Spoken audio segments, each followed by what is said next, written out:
Good evening, I'm Alex Tremaine and I'm an old man that builds Gundam. Welcome to Thursday evening stream, continuing the Master Grade ReZEL build. Still needing to get this out of the way. I've had very little time spent on Gunpla this week. Unfortunately, certainly since the Sunday Sunday stream where last we met. Saturday evening when last we met.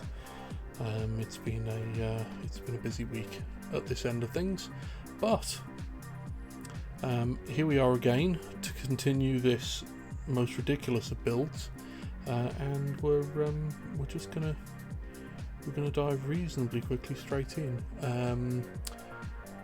I primarily stream Gunpla builds for those who have not been to the channel before. I stream every week on a Thursday. I stream twice a week consistently. Thursday evening 7 till 10 normally. This week is an aberration. This evening just got away from me after work. And the other day of the week has moved around a bit, trying to find the best home for it.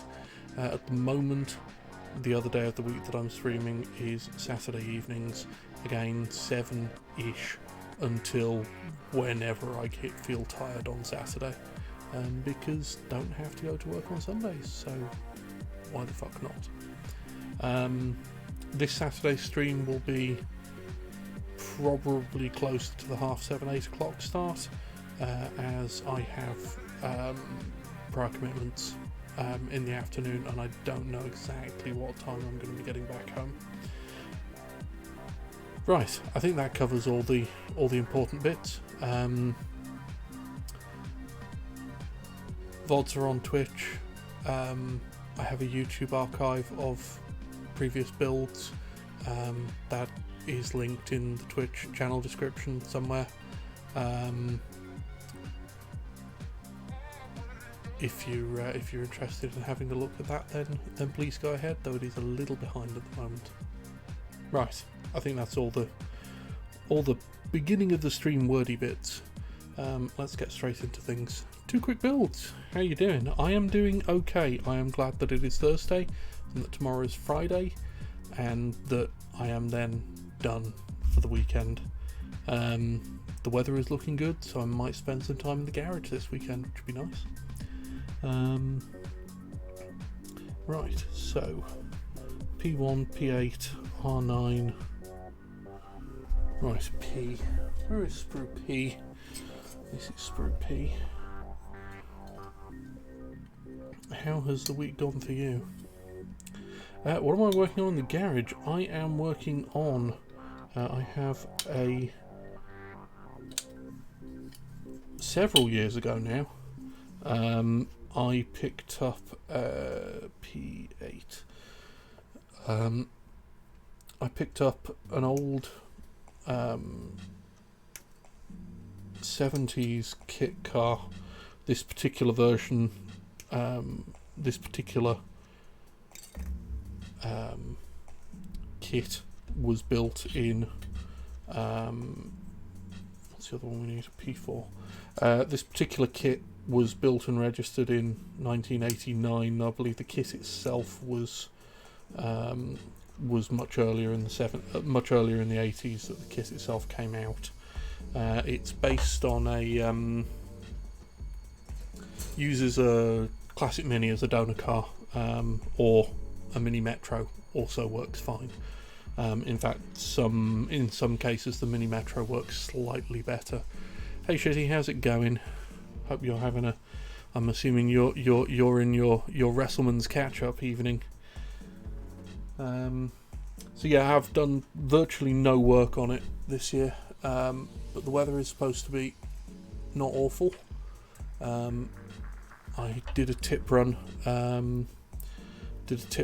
Earlier in the week, so the garage is no longer full of rubbish, which means I have no excuses to do anything other than actually do some work on the car, which would be quite nice. Anything else I need on here? PC1. So the current task, or task number 1, is going to be to do some work on the dashboard and steering column. PCI.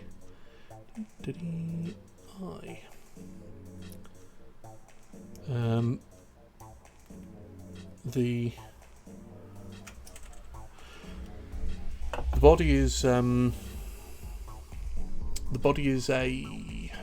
what's the word I'm looking for? Fiberglass monocoque. I mean, the kit itself is very straightforward in its sort of concept. I mean, I don't know how familiar, if at all, you are with classic Minis, but the way a Mini is built, you've essentially got the body, which is just a bunch of steel panels welded together. There's a floor, and then everything's built on top of that.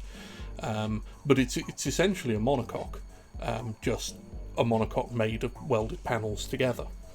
And there's a front subframe and a rear subframe, and the kit boils down to: you pull the front and rear subframe off a Mini and you bolt them to this new fiberglass monocoque, and then all the mechanicals just work exactly the same, and it's essentially just a new body shape, which sounds straightforward, and it largely is, and that part of it is, I got this, as I say, this kit has been built. At some point in 1989, this kit was a going concern. It passed whatever tests it needed to pass, it got a license plate. All I have to do is get this bastard through an MOT. Sounds easy. I've got the engine running. I need to work out why it won't go into reverse. So it's now just a matter of putting together the jigsaw puzzle that doesn't have any instructions with it. Which again is not tremendously difficult, I don't think, or I'm hoping. But the the dashboard in this particular case, as the sort of the next thing that needs doing is it's just a plywood. It's like, I don't know, 1/4 inch, 3/4 inch plywood that's molded into the fiberglass of the body, and it's fairly thick fiberglass. You know, this is not thin fiberglass. They were pretty solid about this. It's very robust. Probably more than it needed to be at the time, but it meant it has lasted okay. The downside being is that this dashboard is 40-year-old plywood, which is not necessarily the strongest of things in the world. And one of the things that it needs having is the top mount of the steering column mounted to it. And being that this is an old car with no powered steering and a rack and pinion steering wheel, rack and pinion steering, the steering is quite heavy, so you're going to be pulling on this dashboard, and I'm concerned that the dashboard is not going to survive that experience. So the plan is to take some sheet steel and cut it sort of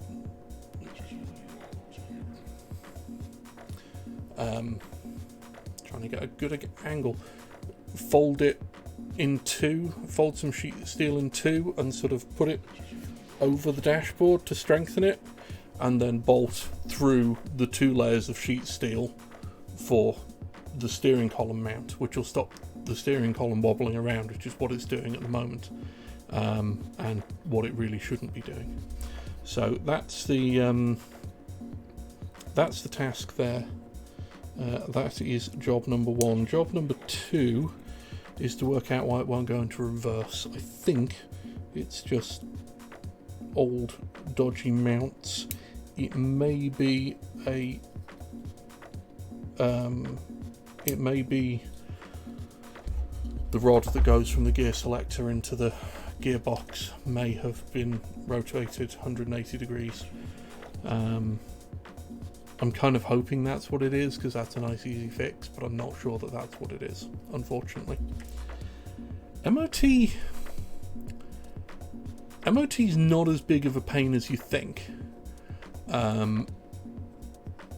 particularly if you've got a garage that's familiar with old cars. MOT on a modern car is a bit more of a pain. But for classic cars, the biggest enemy of an MOT is rust. And this doesn't have the rust issues. You know, I did actually have a Mini as well, until a couple of years ago. End of 2019 I sold that on, because I couldn't justify having 2 projects. And all that needed to get the Mini through an MOT was about $3,000 worth of welding. You know, that's nice and easy. There wasn't anything really wrong with it mechanically. The advantage of it being based on something like the Mini is that there's so little mechanically to go wrong with it, that anything that it does fail on MOT wise is liable to be extremely easy to resolve. So what I'm more concerned about is, and the body isn't going to have any rust issues. So unless they find catastrophic problems in the fiberglass shell itself, which I don't think they will, the thing seems to be bomb-proof. And I've done a fairly solid inspection of it, and I haven't found anywhere that it's cracking or anything like that. The engine runs, it's probably going to fail the first emission test it goes through.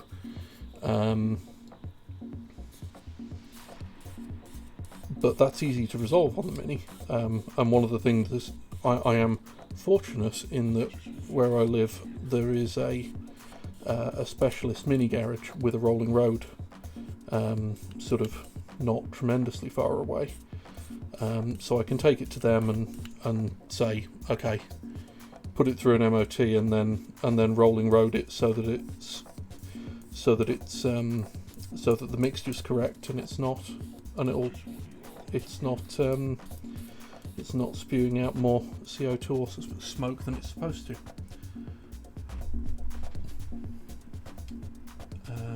And being that the car was registered in the 80s,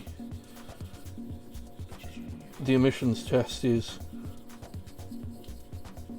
not quite checked to make sure that it isn't smoking, but it's not far off that level of easy to pass. And actually with the Mini, it's carb on there. It's just a single SU, so worst case scenario, you can just dial the mixture back enough that it'll pass the test, lean it off until it'll pass, and then you can just make the mixture richer again once it's got through the MOT. Not that I've done that, nor would I encourage anybody to do it, but I've heard tell that you can do that. So yeah, it's only got to get through an MOT, which is good, because it wouldn't get through an IVA, which is the test you have to put kit cars through now. If you're building them from scratch, it would not pass an IVA without an awful lot of work. That test is much more stringent than the test was at the time that this was first registered. So where does this go? This goes in here. So I've essentially done the difficult bit, which is to get the engine running again. Not that was tremendously difficult. It's an A series engine. They're pretty much bomb proof.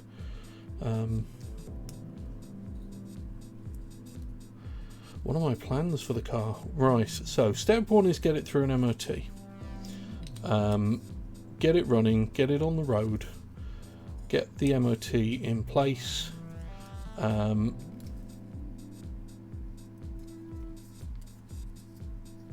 So that I can actually move it about and do stuff with it. Once it's alive, step two is to look at upgrading the engine. I have a unnatural or natural, depending on your perspective, desire to mount a supercharger in the bonnet somewhere, and to supercharge the A series. It's a moderately complicated but known procedure these days, supercharging an A series engine. There's two ways to go about doing it. Both of them broadly, certainly in this country, they both involve the same supercharger, which is the Eaton M45, which is the supercharger they use in the BMW Mini Cooper S. So you take that supercharger and you can just drop it in. Yeah, I mean it's a Roots type supercharger. I've forgotten the what that terminology means, but it's or I've forgotten the terminology of the style of supercharging that it does, but it's constant air volume. Each cycle of the supercharger sends through a constant volume of compressed air, unlike, yes, thank you, that's the word I was looking for. Whereas the other types, there are other types where instead of sending a constant volume, it scales slightly differently. If it works like a turbocharger, for example. But it works quite well for supercharging the A series. There are two ways to do it. You can either put the carburetor on the basically you can have the carb on either side of the supercharger, and you have to do it differently depending on which side of the supercharger you put the carburetor. If you have the carburetor, then supercharger, then engine, it's a much easier process, but you end up with fuel air mixture running through the supercharger, which is not necessarily what you want. And if you do it the other way around, you've got to there's a bit of extra process in that you've got to make sure that the carburetor is pressure sealed, so that you're not just losing the compressed air through the carburetor itself, through the joins in the carburetor. Yes, the correct way to do it is to have the carburetor, is to have supercharger, carburetor, cylinder head, and that's the way I would like to do it. And thankfully, because it's not, although it's an A series engine from a Mini, what it isn't is in a Mini engine bay, and what it has is an awful lot more space than is in a Mini engine bay, which means I have a lot more options as to how I go about achieving this. Because yeah, I've seen some pictures of people trying to fit a supercharger in the Mini engine bay, and there is just no space. There's some really clever engineering work I've seen done to fit one in, particularly if you're doing the particularly if you're going supercharger carb engine, the what they call the blow through configuration, as opposed to the suck through configuration, because the carburetor blows the air through. The supercharger blows the air through the carburetor, rather than the supercharger sucking the air through the carburetor. It also means that it'll be much easier to find somewhere to put an intercooler. Because, I mean, if you're gonna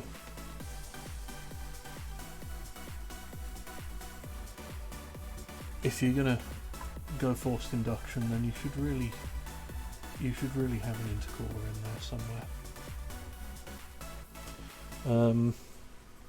Conventional wisdom is that it's just much easier and better to turbocharge the A series than it is to supercharge it, but I just like superchargers more.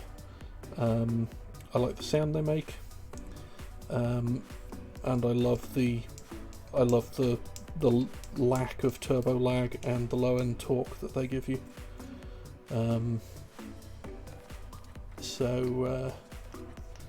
Yeah, again, it's not the, if you want straight up performance, turbocharging is much easier, apparently.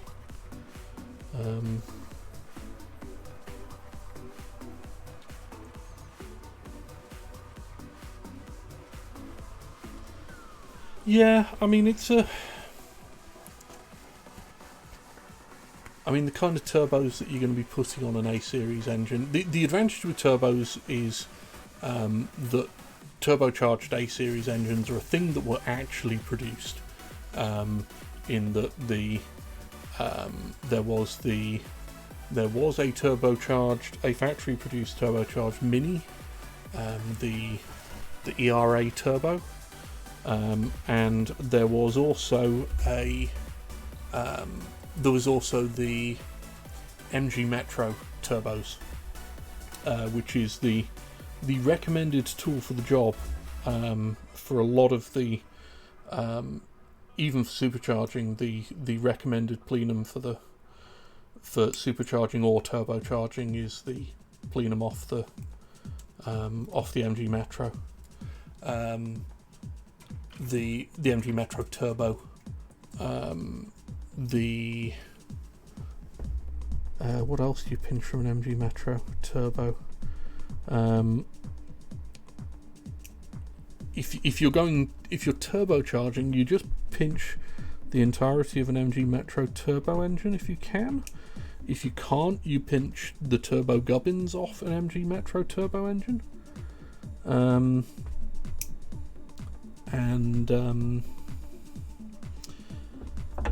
then you replace the turbo itself. The only thing they did wrong on the MG Metro Turbo, apparently, was that they put too big a turbo on it, for the engine to really make use of properly. So you the recommendation is it came factory fitted with a Garrett T3 turbo, and it meant that they had to put a boost limiter to restrict the PSI of boost. I think it restricts it to a maximum of 7 PSI, and at lower revs it drops it down to 4 PSI boost. But if you steal a Garrett T2 turbo, and you don't get full boost on the standard configuration until you're like 3,500 revs, which is bonkers, turbo lag wise. But if you steal the next model down, the Garrett T2 turbo from a Renault 5, then you can almost straight swap it in apparently, and then you can take the boost restrictor out, and you'll get decent boost from about 2,000 RPM upwards. It's been a little while since I've looked into the details of it, because it's significantly further down my plan line, but that's vaguely what I remember about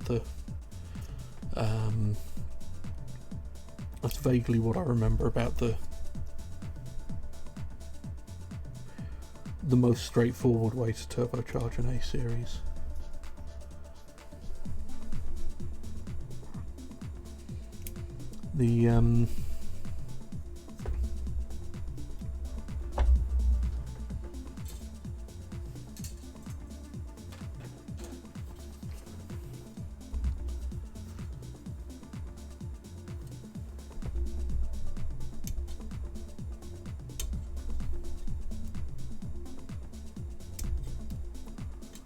In the slightly shorter term, performance modifications wise, I've already fitted a stage 1 tuning kit to the engine, because there is no point in not fitting a stage 1 tuning kit to an A series engine.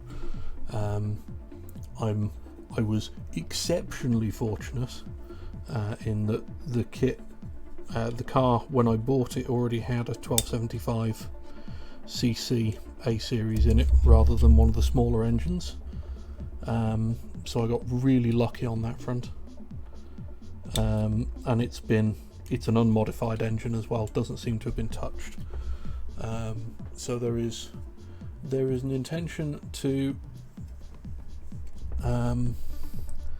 I have a fast road cam to go in it, but that requires pulling the gearbox off and turning the engine block upside down, which is a big old job.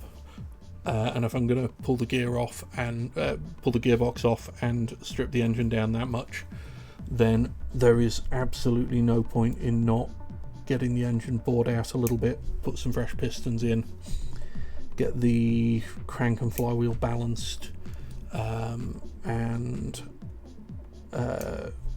yeah, bore it out so we got some nice clean bores to work with. And yeah, just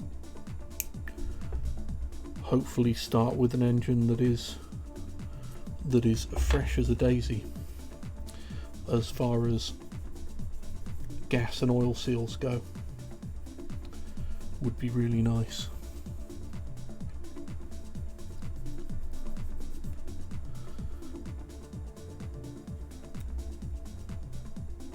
I've also been, I would dearly love to get an 8-port head for it, to replace the weird ass 5-port Siamese port head that comes standard on minis, or on the A series engine in general.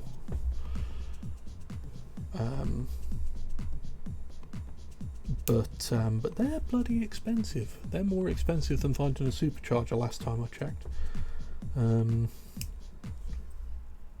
Because you can't nick them off anything. You've got to actually find one that's been built.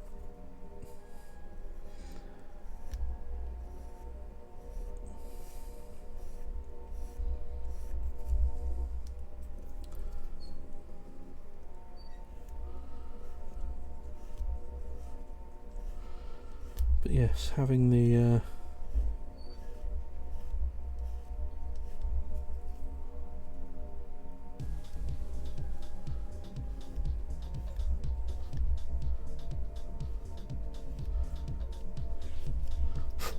oh yes, you're not wrong about that.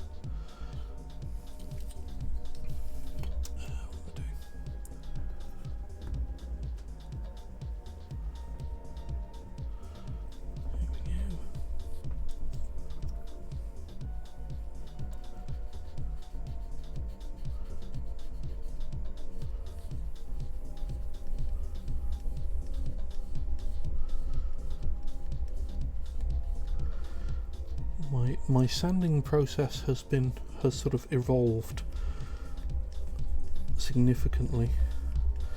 The first kit I built, I just cleaned up with a craft knife.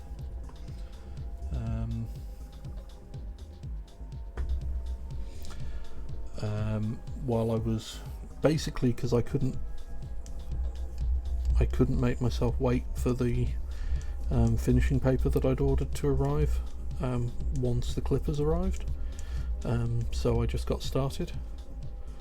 But somebody, it was somebody in chat not long after I started streaming, suggested using wet and dry paper, as I am now, to get a nice clean finish. And they weren't wrong. It does the job, and it is actually, the wet and dry paper lasts longer, I've found, than the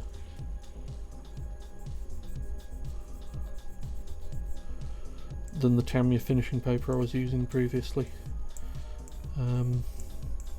And it gets a very nice clean finish on it.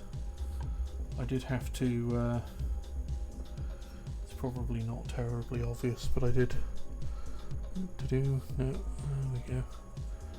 It's a brass rule that I cut in half lengthways, that I use as the sanding block.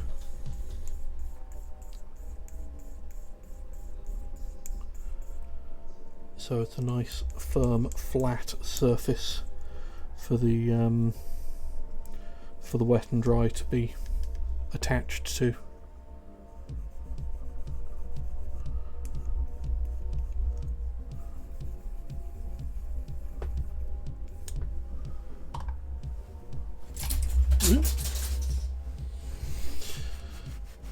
I'm sure there wasn't anything important on those sprues.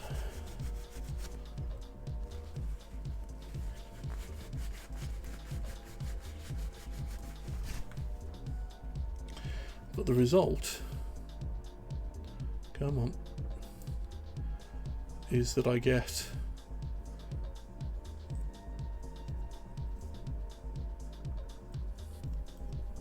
a nice sort of almost mirror clean surface when it's done. Right, let's retrieve these sprues before I roll my chair over them, because that would end their existence fairly quickly.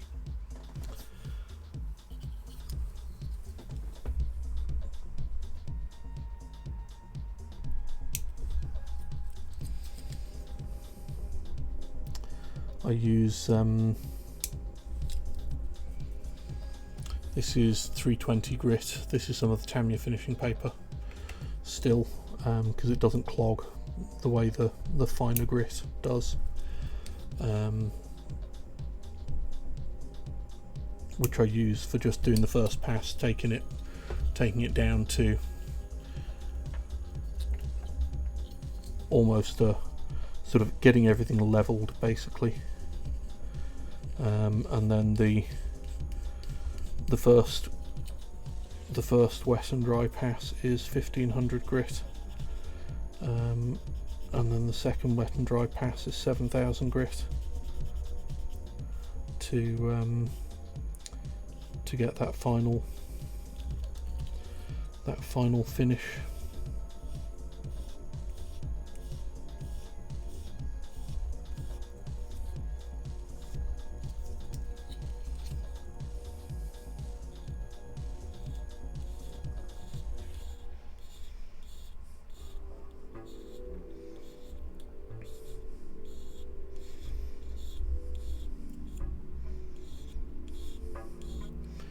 So yeah, this weekend, if I can get I will consider it a successful operation if I can either get the dashboard and steering column fitted, or close to fitted. Depends how exciting and how much fettling the fabrication of the dashboard takes.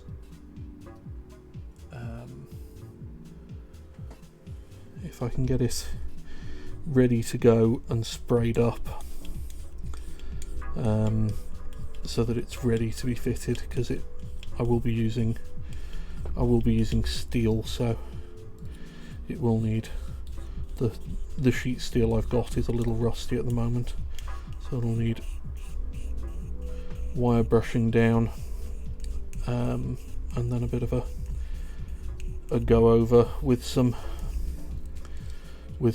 wet and dry, just to get it back to bare metal, and then get it sprayed up with it'll need a coat of zinc 182 and a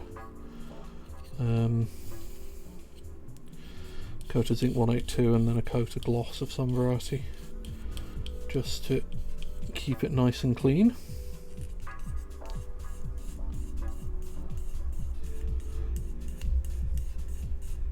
It may only get a coat of the zinc 182 over the weekend.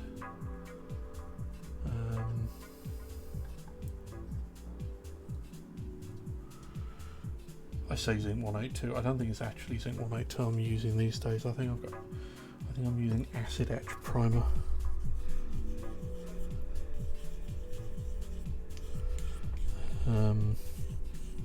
But either way, I will get it primed. But I think the only colour I've got is, I think the only colour paint I've got is stone chip rather than gloss. So I'll have to find some we'll have to acquire some gloss before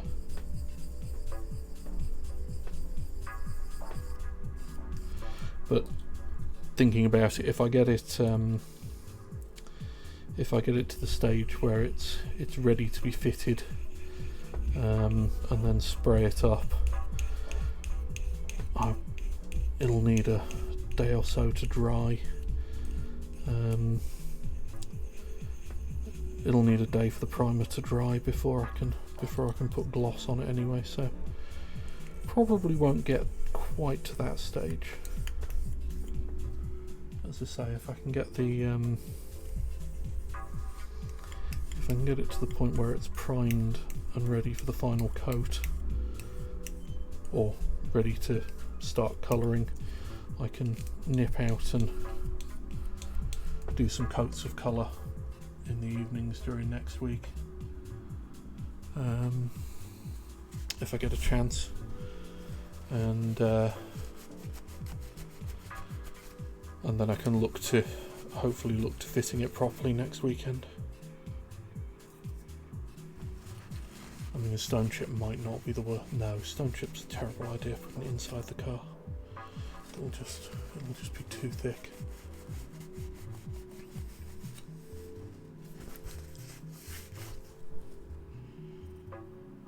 There we go. Come on.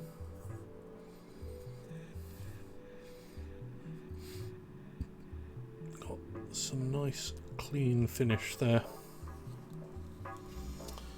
You can still see the different colours of the plastic, unfortunately, in the nub marks, but they are glass smooth and flat, even if they are still a little bit visible. Ooh, no, let's not forget to put the PCI in there.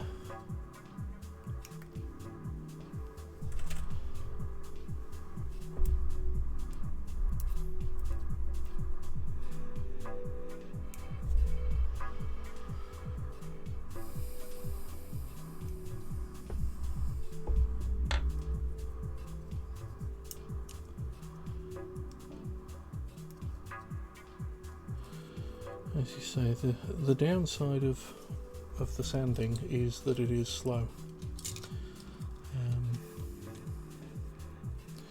which can be frustrating. Certainly, why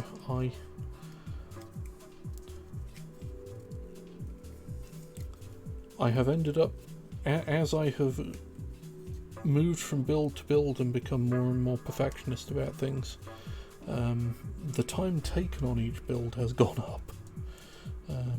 Particularly with respect to sanding, is the biggest change. Right, so we have two of these now, and then we need to fit a T3 and T4 to each of them.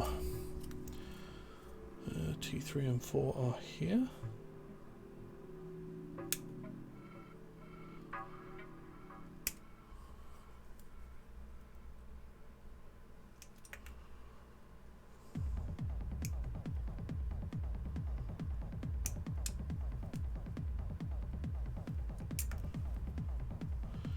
But I've got to be honest, the results of just taking that extra time are well worth it, in my opinion.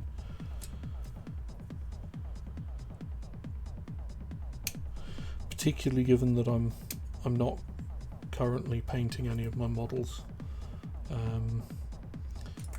Taking the time to really work on the surfaces makes a big difference to the final outcome.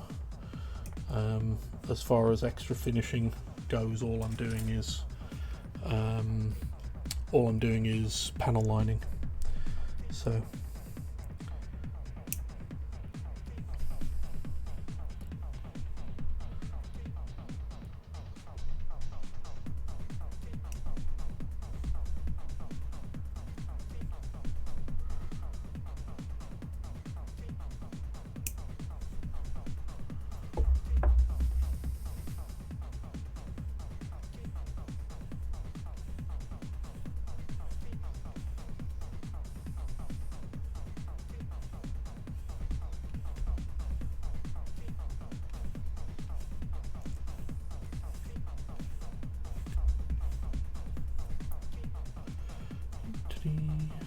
Where's the...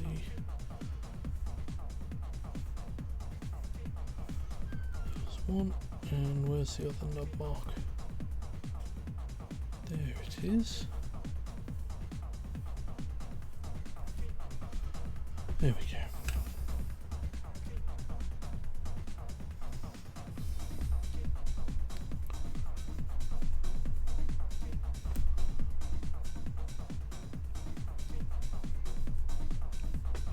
So I don't have the I don't have paint as a way to conceal my mistakes if I make them.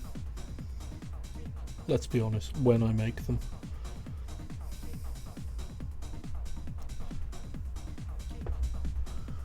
So taking my time over getting the surfaces clean and smooth makes a big difference to the final result. Make as few mistakes as I possibly can.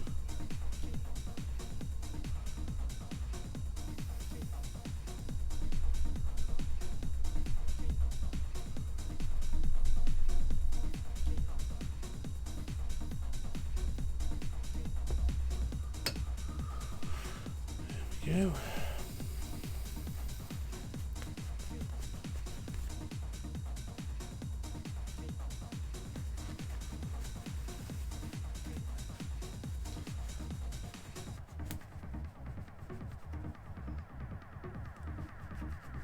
The other reason to go for going back to an entirely previous conversation, the other reason to go for a supercharger over a turbocharger is that I've already got a car with a supercharger, so with a turbocharger, so a supercharger will be nice and different from a driving experience perspective. Not that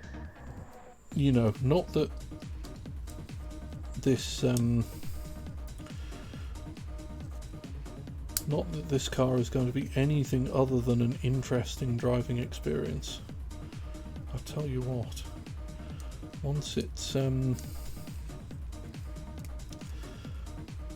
I have no idea what this thing is going to drive like. It's a longer wheelbase than the Mini. Obviously the track's the same, but it's a longer wheelbase than the Mini, using the same running gear. But it's also massively lighter because it's fiberglass instead of steel. So that's going to have an effect.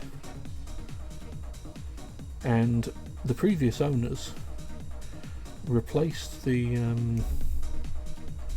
rear subframe with coilovers and a rear coilovers with the trailing arms mounted on a rear beam.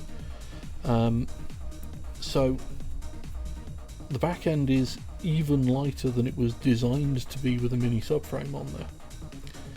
So I have no idea how this thing is going to drive. With front engine, front wheel drive and an extremely light rear end, I have a feeling it's going to be interesting to say the least.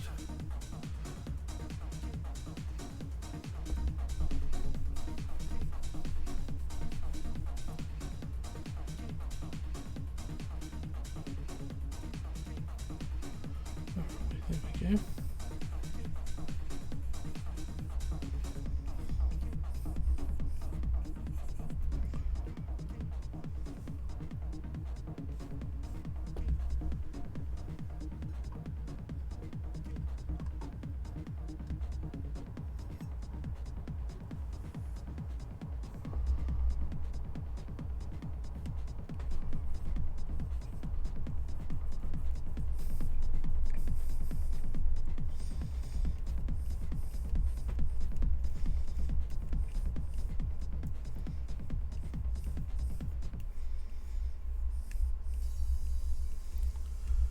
Probably also try and get it running on the weekend. I haven't run the engine on it in ages, so it's probably, it could probably do with a bit of a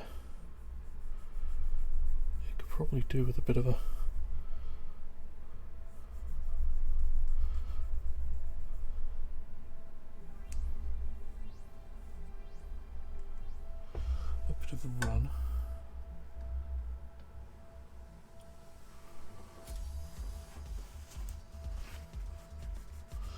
Assuming there's any petrol left in the tank. May well have evaporated over the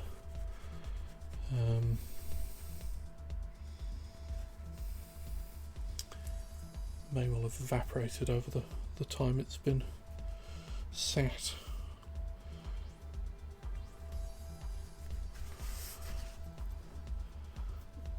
I don't keep much petrol in the tank because I can go months without doing anything on the car.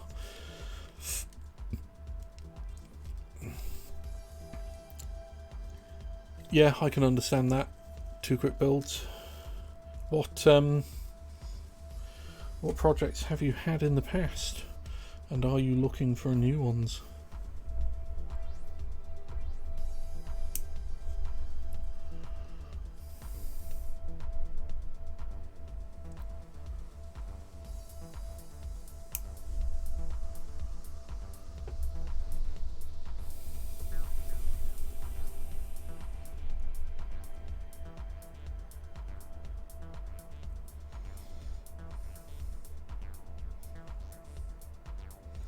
Ooh.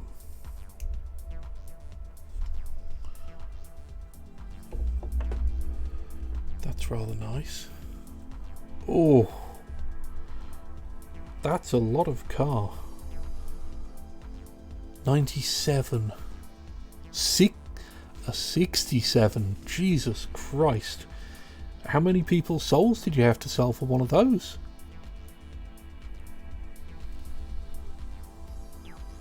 '95 Civic, yeah. There's a lot you can do with those 90s Civics.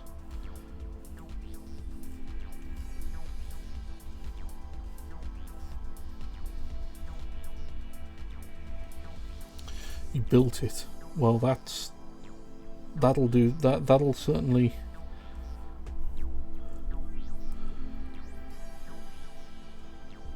Just bought it as a chassis. Ah, where are you? Are you in the States?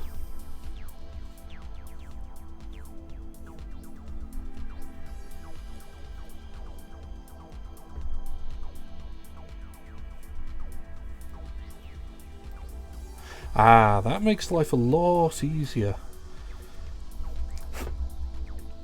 Trying to find a Mustang in this fucking country. Oh boy. Yeah, prices on Mustangs are a lot. Yes, I can see a non-rolling chassis for a 67 Mustang being much easier to acquire in California than in Blighty.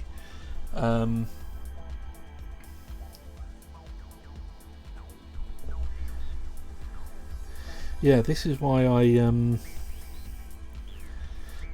stick to the this is why I stick to sort of old British cars. I would love to have I'd love to work on a big American V8 of some variety, but they are like, I've yet to see even a rolling wreck. I've yet to see less than 10 grand in this country. Even like a chassis will be a couple of grand.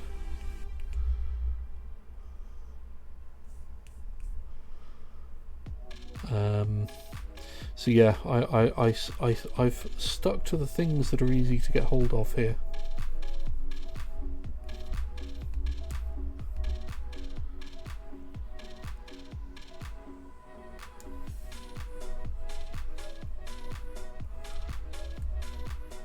Yeah, I mean, there's a lot you can do with the smaller engine. One of the reasons I really enjoy working on on minis and mini-based vehicles is the A-Series engine has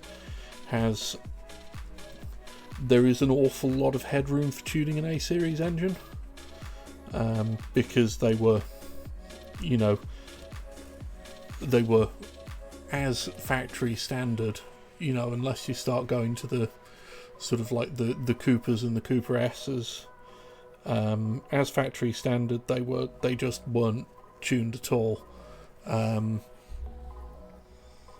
I mean, just taking a Dremel to the combustion chamber on the inside of a cylinder head will net you significant gains just from doing that, because the head is just, the standard heads are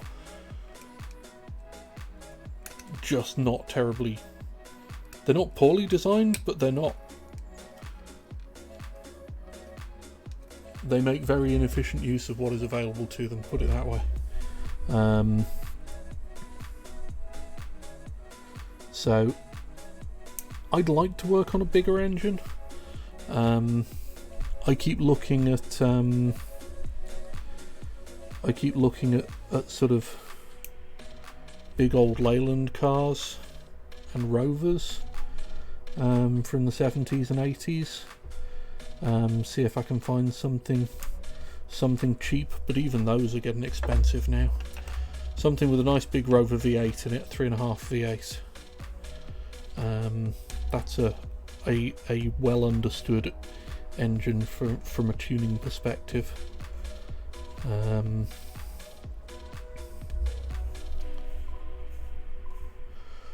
Or even even one of the Ford V6s. I mean, I don't know what the difference is between the engines that were common in the States and the engines that are common in the UK from manufacturers like Ford, but certainly the big end of engines from Ford in this country was the 2.9 litre or 2.8 litre V6 that they put in things like the Granada and the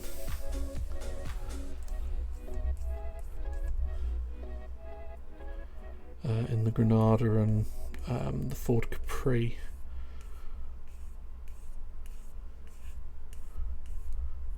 But it's weird cars that, you know, 10 years ago were worth peanuts, now are worth, you know, where you could pick something up for sort of like a couple of £100 a few years ago, now you're looking at sort of 10 times the price, and it's weird.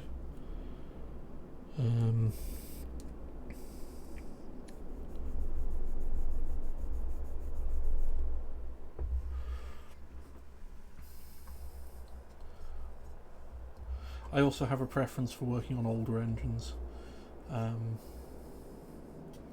like working on engines that have carburetors as opposed to fuel injection. I have toyed with trying to with fuel injection conversions for the A-series engine. It's a thing that, again, it's a well understood process these days. It wouldn't be difficult to do. It costs a bit.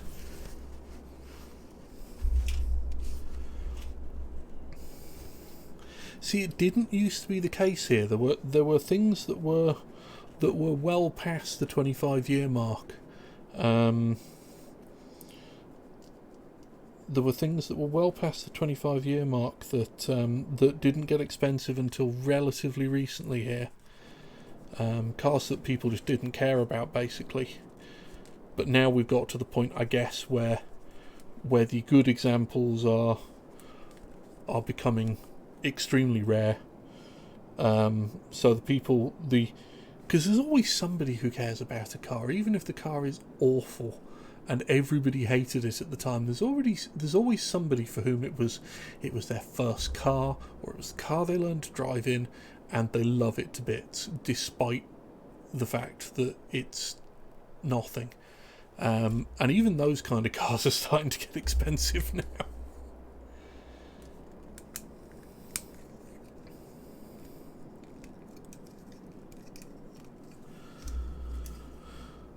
Right, there we go.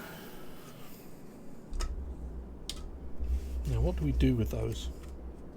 That's the question. Right, so this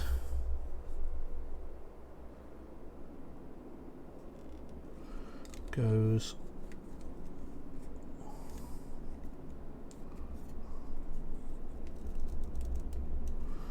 on top of here, like so.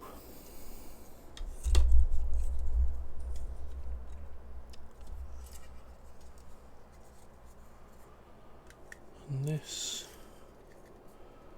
goes on top of there.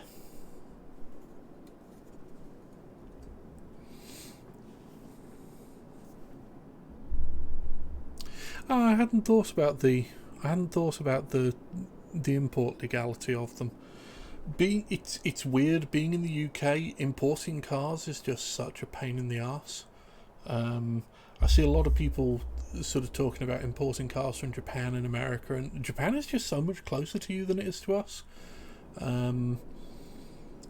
So the only place that really it's sensible to import cars from here is, I mean, people do import from Japan, but it puts a heavy premium on the car, and people do import from the States, but we don't tend to import from our closest neighbours because Europe just has, the rest of Europe tends to have very little in variation from what we drive, from what we get available to us in the UK, except that the steering wheel's on the wrong side. So.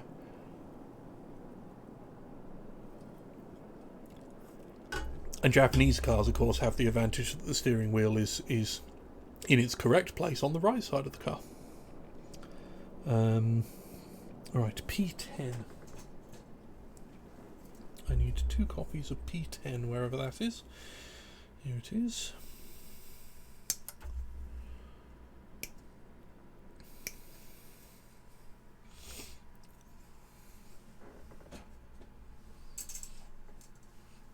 Yeah, absolutely. I mean, my daily driver's a my daily driver's an Impreza WRX, you know. And prior to that, I had 1998 a 1998 Toyota MR2. But, and again, this is where you get the weirdnesses of the of what was released where, because believe it or not, the Mark II MR2 in the UK, they never released, there was never a UK turbocharged version of the Mark II MR2. If you want one of the, if you want a turbo one, you've got to buy a JDM import.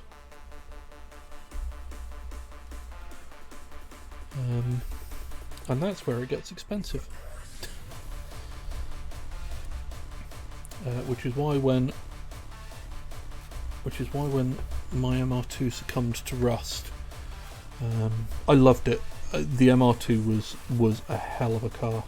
I mean, I'm a particular fan of the Mark II. I loved the Mark I when I was a kid, and you know, when I had a paper round, there were, on my paper route, there were a couple of houses that had Mark Is, and a couple of houses that had Mark IIs, and this was sort of, this would have been, the Mark II would have been pretty new at this point. And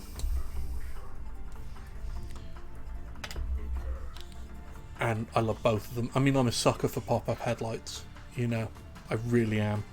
The Mark IIIs look fine, but they're a little underpowered.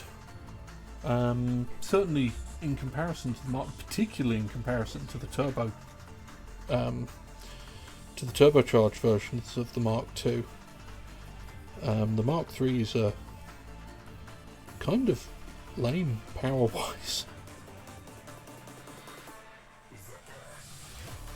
And it's weird, the turbo engine on the Mark II is highly modifiable. You can tune the fuck out of those turbo engines. It is not difficult to get like 400-500 brake horsepower out of those MR2 turbos. But the normally aspirated engine is out of the factory about as tuned as it can possibly get. Even the air system is basically as good as it gets. You can get some very small gains on it with an induction kit, but not enough for it to be worth the cost of the induction kit. If you want to start getting improvements, the bare minimum that you've got to be looking at is changing the camshafts, and even that won't get you much, apparently. Right, so that goes in there. Just to show you what we're doing here, we're just capping off some of the unused joints here. Right, so we then we need to mount these guns like so.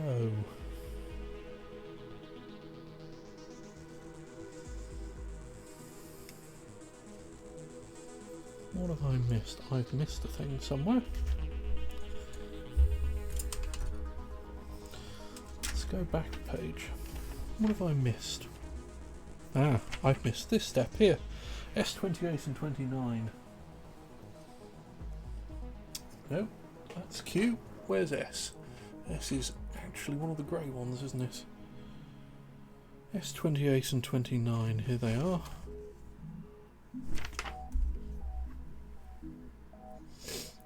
But yeah, the MR2 was a hell of a car to drive.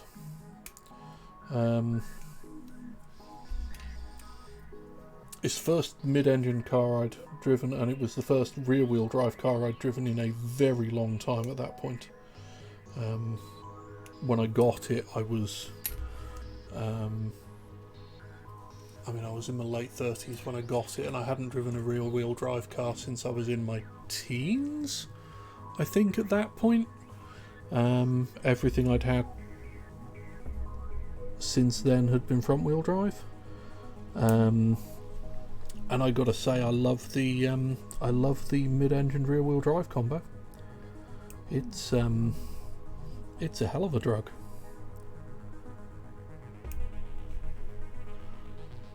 It was a very precise car to drive as well. You just pointed it somewhere and it went.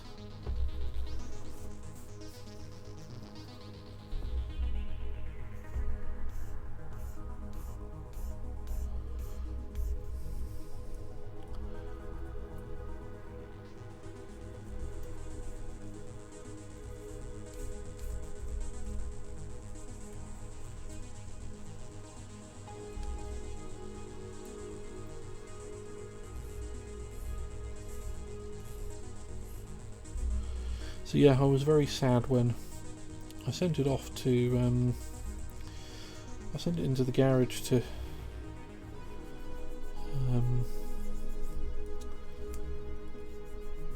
we're really fortunate around here, and there's a whole bunch of specialist garages, and there is actually a specialist MR2 garage within striking distance. They race them, in fact. So I sent it into them to get some. There was some rust on one of the. Sills.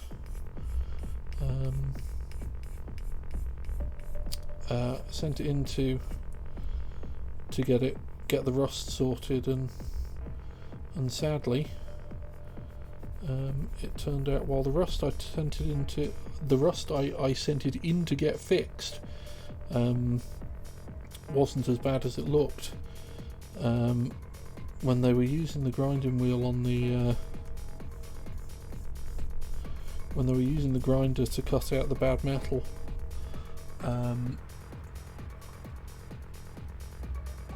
the vibrations started shaking loose rust that was hidden under the underseal at the back of the car, and they were like, do you mind if we take the rear bumper off just to see how bad this is, because certainly from what we can see it could be an MOT failure, and that was why I was getting it fixed, because I knew it wouldn't pass the MOT. And so it was like, well, yeah, you know, off you go.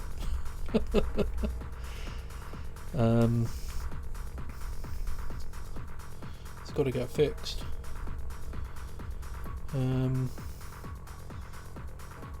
And they apparently as they took the bumper off, the all of the mounting points just crumbled away to orange dust as the bumper was removed, and it turned out the whole back end was rotten, and it was going to cost more than the car was worth to fix it.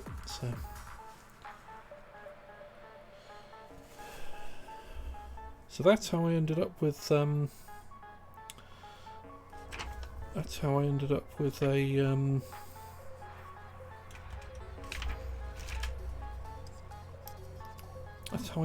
WRX,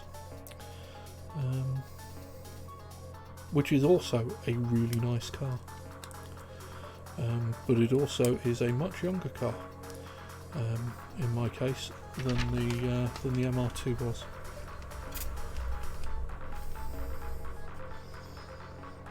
It's lots of fun to drive the WRX as well. It's a nice car. Significantly more practical as well. I mean, don't get me wrong, the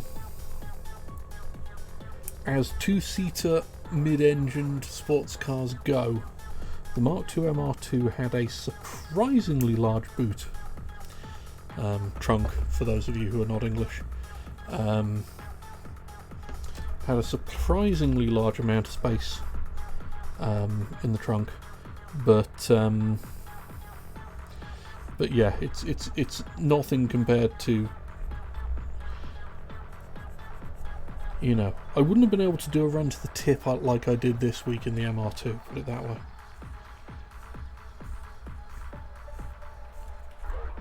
But it was enough space that the wife and I could go on holiday in it for, you know, we could fit a week's worth of stuff in the boot of the MR2 without any difficulty, which was enough.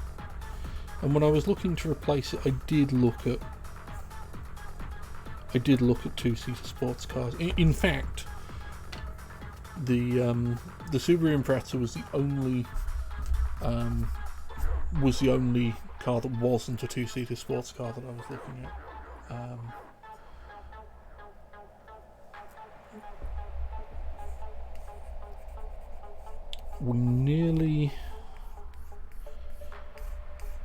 I looked at Nissan 350Zs, and by God, I test drove 2 of those, and Jesus Christ, they're incredible. But the examples I found both had some pretty serious rust issues that I didn't like the look of.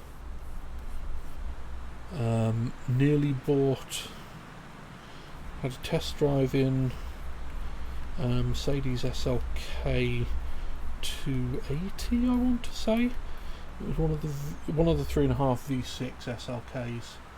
That was also a beast. And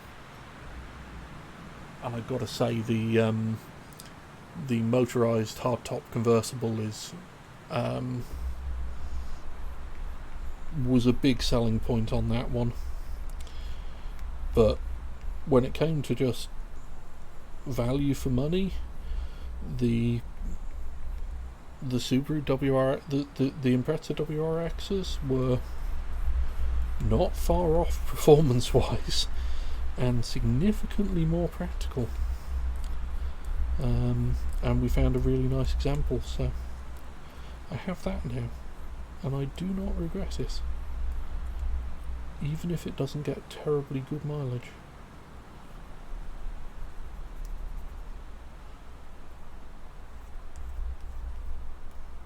But, you know, that's the price you drive. That's the price you get for driving a sports car. Is that you spend money on petrol. It's the swings and roundabouts. I was going to look at Jags at the time as well, but I didn't test drive any.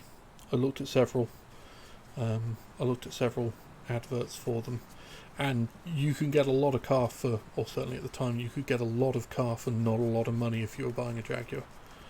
But they just weren't quite as practical.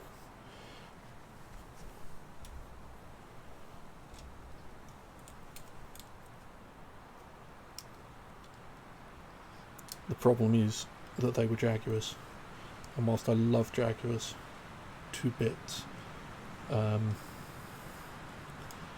there is a minor issue with regard to reliability of Jaguars, and that was not really a thing that we could we could not afford to have an unreliable car, essentially, as our daily driver.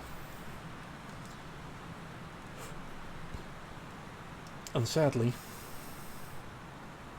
of the many things that Jaguars are, and they are known for many things, unfortunately, reliability is not particularly one of the things that they are known for.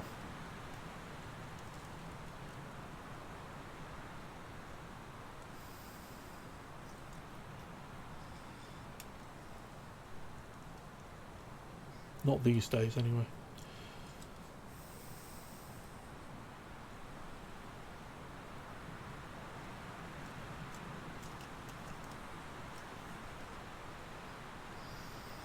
Right, so that goes together like so,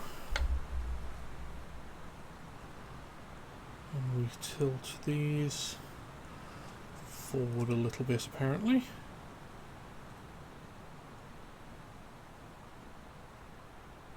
Ooh, we're actually going to attach these to the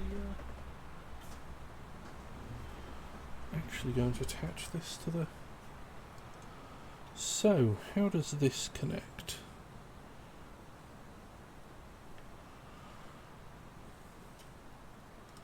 So, we've got to...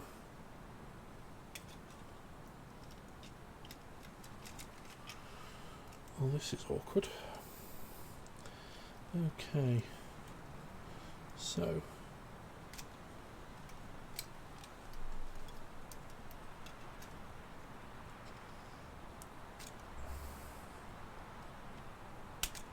there we go, right. So that fits there.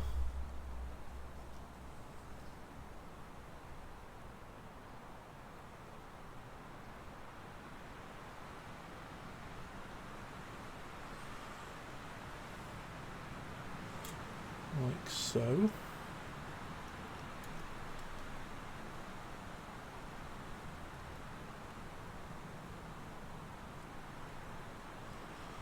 Right, so we have this mounted on the back.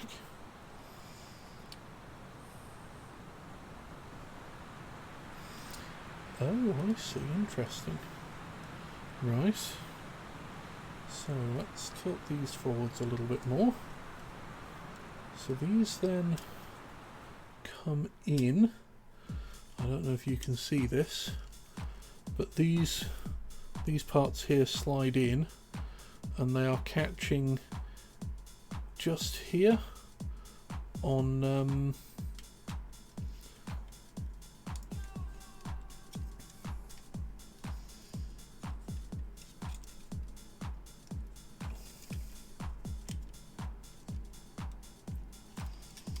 come on, why are you not working?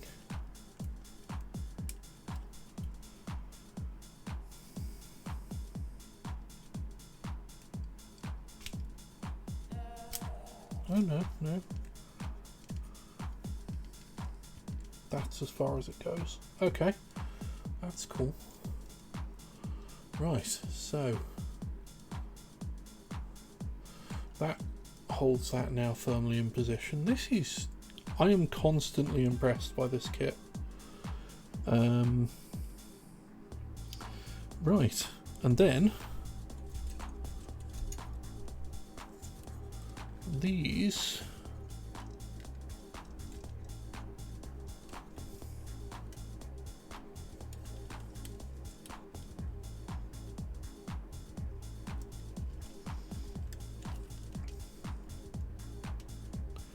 come on, there it is.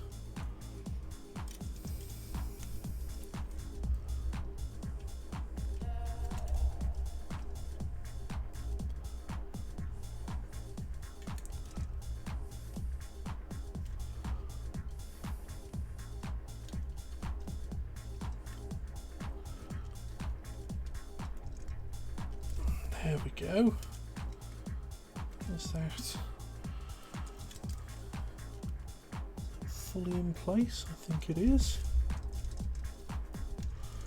About as in place as it's going to get. Good grief. Right, so we do the other side.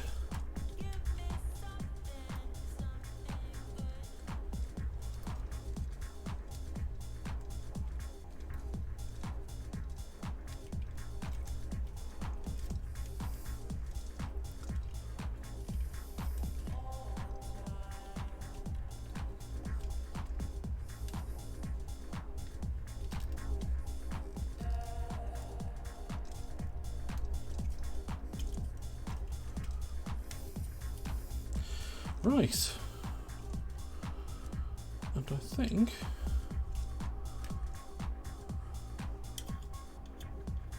that at this point we have the first configuration completed. God, this thing is a ridiculous looking monster. I love it. It's so over the top.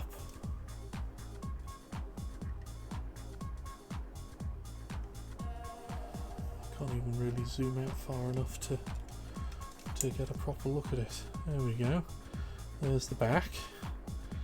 This thing is so daft. And we've got hinged wings as well. And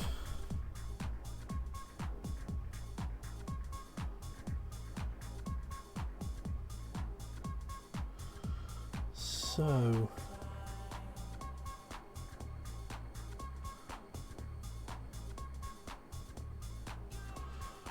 you can have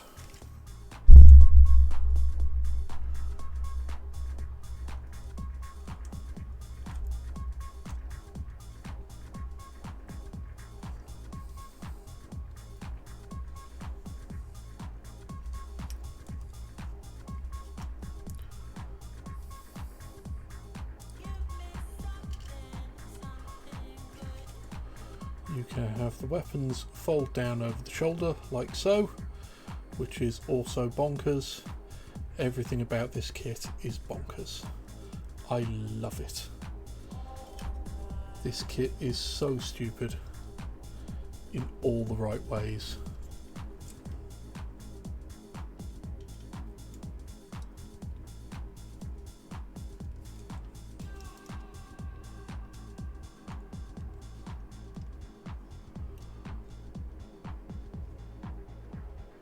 Just, yeah, I am so pleased with this kit.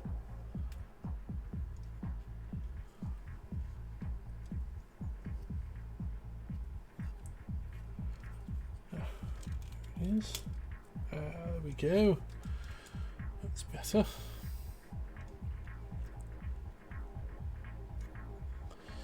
Right. So let's see if we can.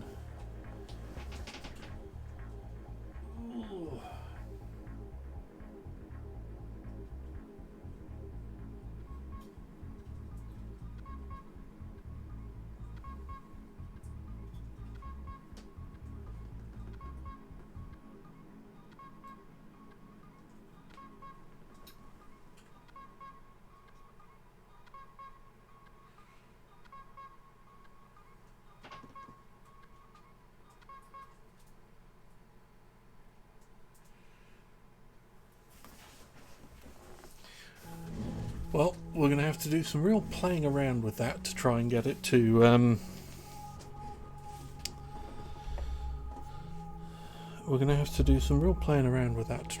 to balance properly. But it's 9:10. We've just come to a good stopping point there, so let's take a break and I will be back fairly shortly. Go cycle fluids, etc., and come back recharged and ready to tackle the other configuration of the backpack, because why have one option when you can have two? See you shortly.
Welcome back.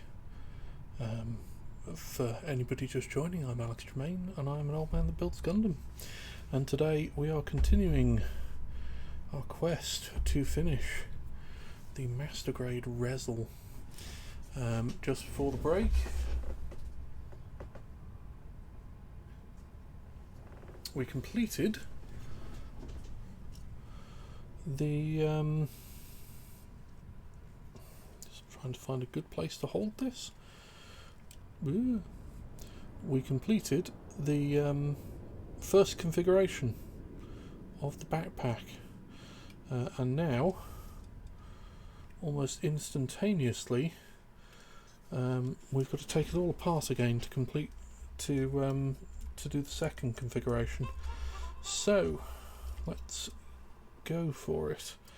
So step one is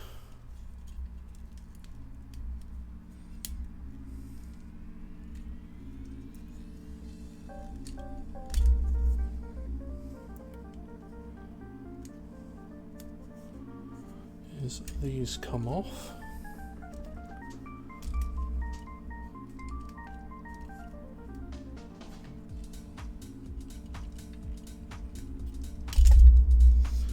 There we go. Step two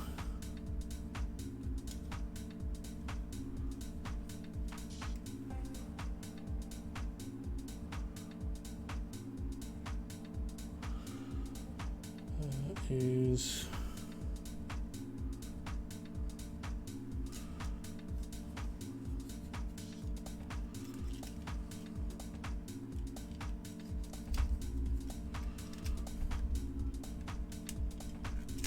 there we go.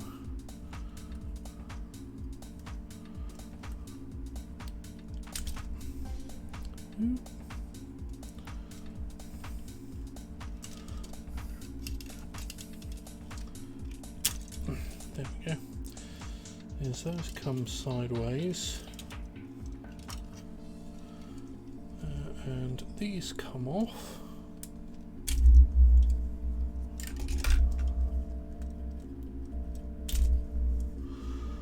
Like So,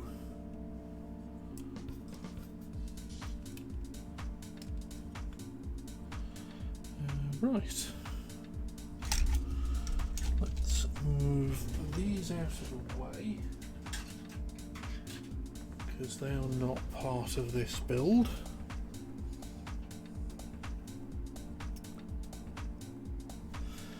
Right, let's straighten this up so it can stand normally again. Right, so we need to take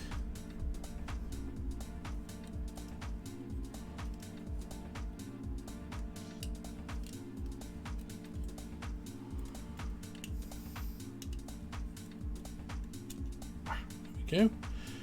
We need to take this.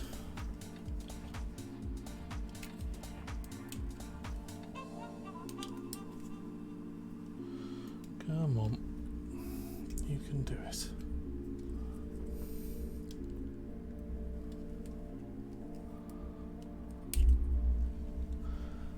Yeah, I mean, I'm not against the ice cream concept. I've got ice cream in the freezer. Thanks for reminding me of that. It's a bit late in the evening for it, but I must remember that I've got ice cream in the freezer. Shopping came earlier this week, and that means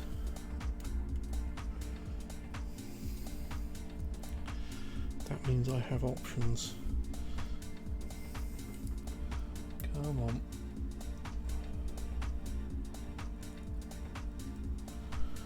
One side comes off really easy, and then the other side is just not interested at all.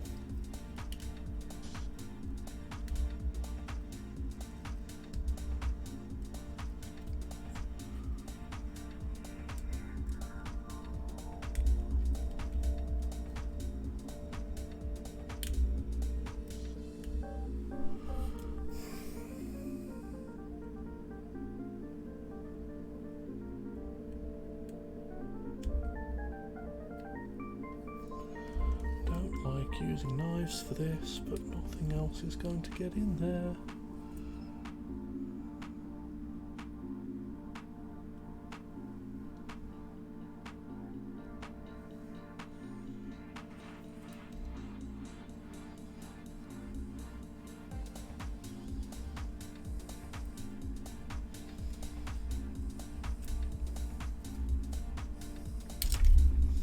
There we go. Ooh, that was a bit of a whole nervous process there. Right, so we've freed up all this space, or removed all these parts. What are we doing with them? So step one is we are apparently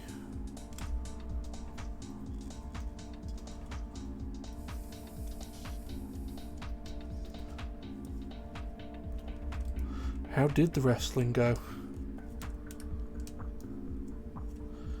This is going pretty well. You've just missed the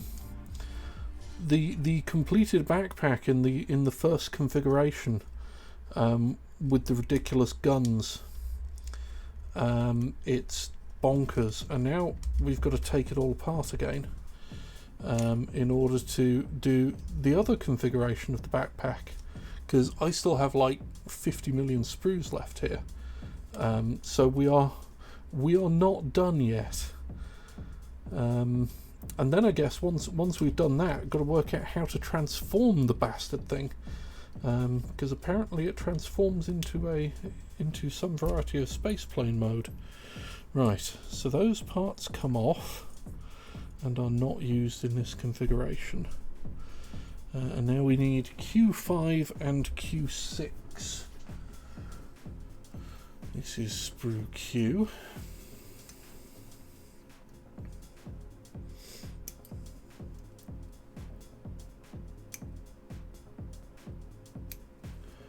We are getting close to done, I think. Hopefully. I do have a lot of sprues here, but there's not a lot left on all of these sprues, if that makes sense.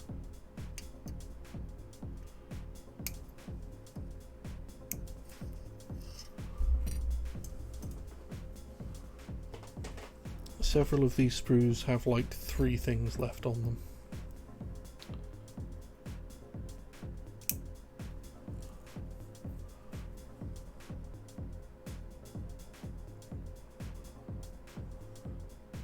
How was the wrestling anyway?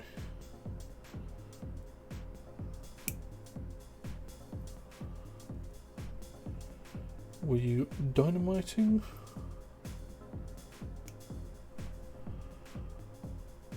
Or were you deep in the hell depths of Raw and SmackDown?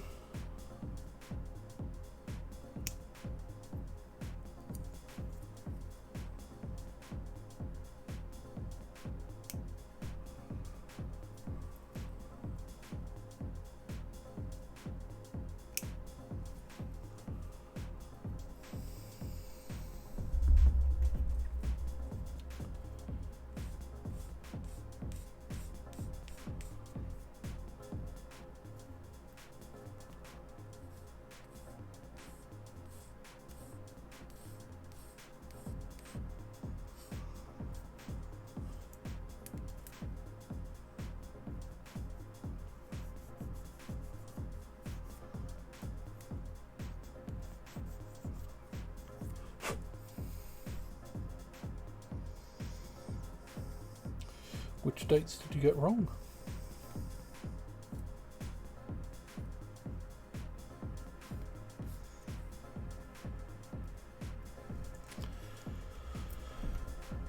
I too have been catching up on wrestling this week.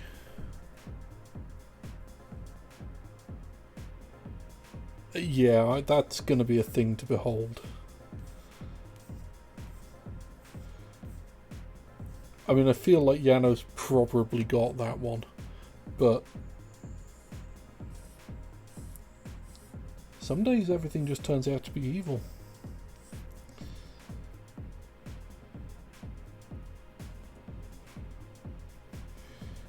It's so weird when you get... He is indeed the king of gimmicks, but it's so weird when you go back and watch some of his earlier stuff when he was like a proper full-on heel who wrestled, like, did a whole bunch of chain wrestling. It's like he was really good. He's still really good. I mean, that G1 where he promised to wrestle properly was quite a reminder that he can still go. But he's so good at comedy, it almost seems a waste to make him wrestle properly.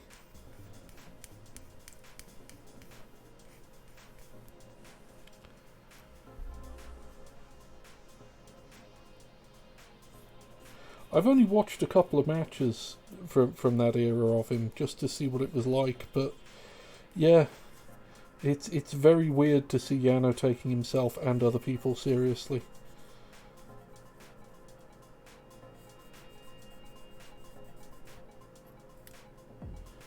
Feels like an affront to nature in some ways.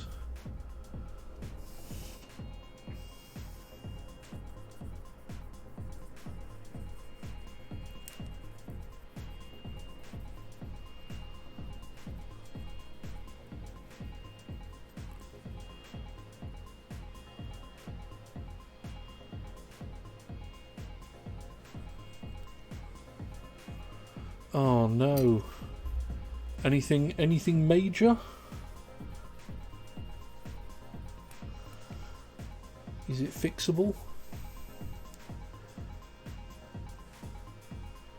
Oh. Ooh, what real grade have you ordered?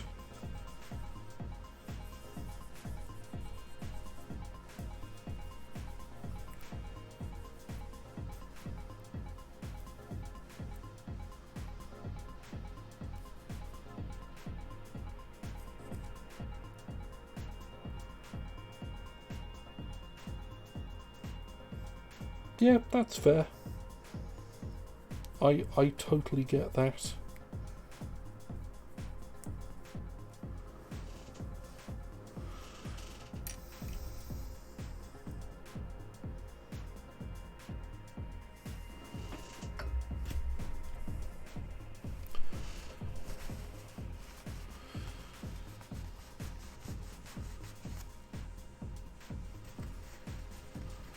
I did some wrestling catch up this week.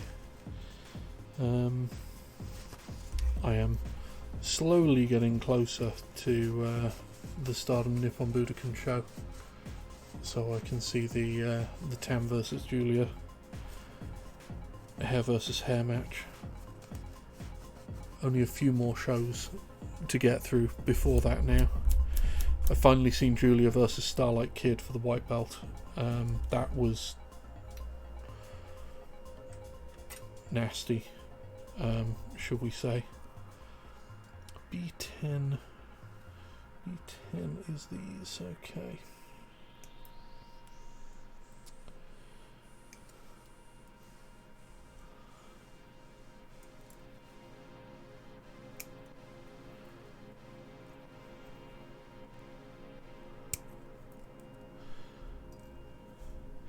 I mean, the primary thing about Stardom is, you know, beware the clown. And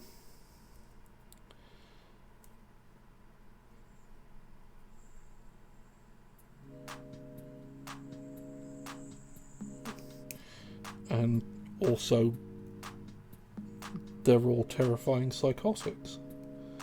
I mean, that's the case with most wrestlers, but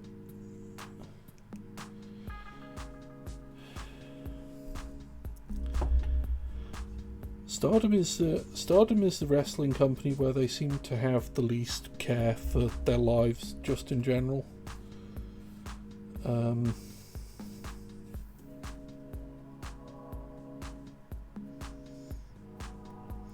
There is no other promotion that I see the quantity of headbutts I see than I see in Stardom, and I really wish they'd stop it. Ooh, RG Senanju. Where did you find one of those from? You getting it straight from Japan?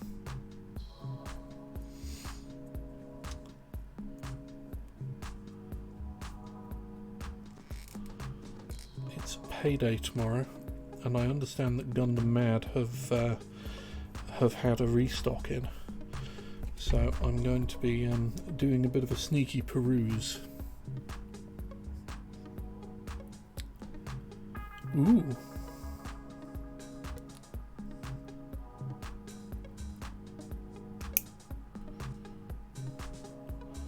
And see if there's anything that I can justify this month. But given I have 3 perfect grades to build at the moment, I think it's going to be a struggle to. I've used Japan Cool; they're quite good.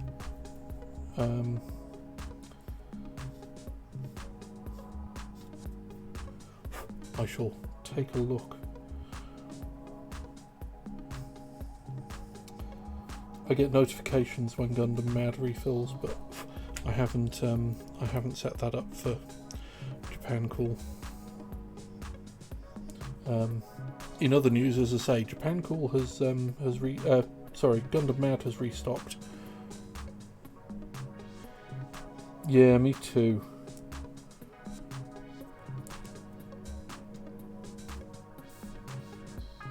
Import from the States is just such a pain for us, unfortunately.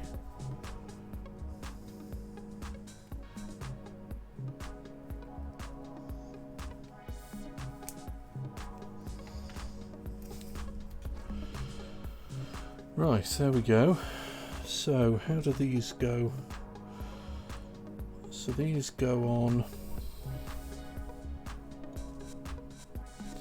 Yup. That was the problem I had. Was that the prices were very reasonable and the shipping was really very not.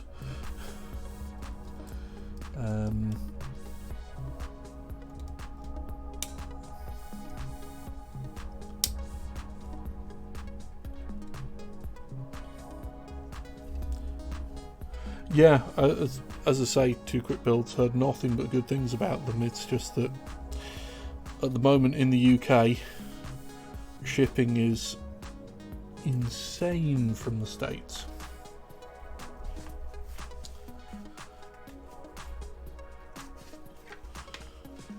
I will admit I'm not super bothered about the state of the boxes. I understand why people might be, but I personally am not. Right, I'm just going to move this out of the way for the moment, because I don't think we need this right this second.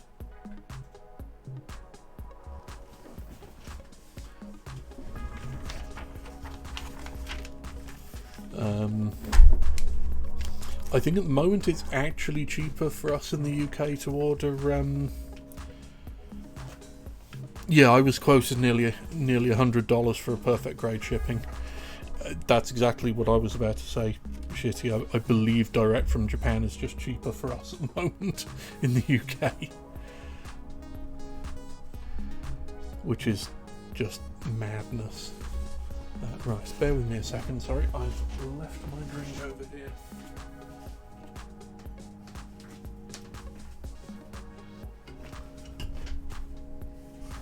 Right.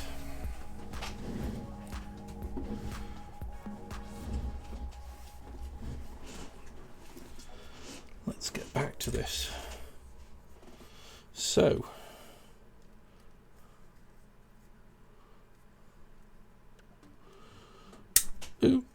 step one is pull that off. Step two is remove that one. Right, they are parts that we are not using.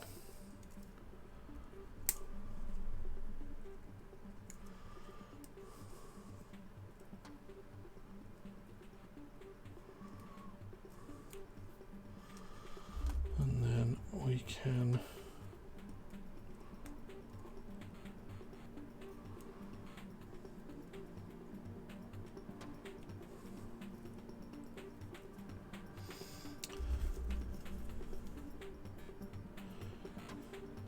the Hello Kitty with the my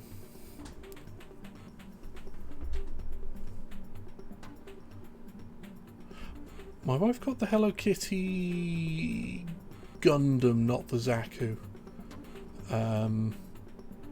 which I think still had an apple. It was really cool anyway. It's very cute. Right, so that's parts removed from these, and we're just going to put these out of the way over here for the moment.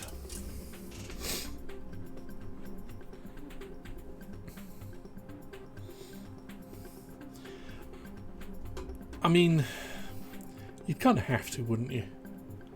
You can't not buy one of those.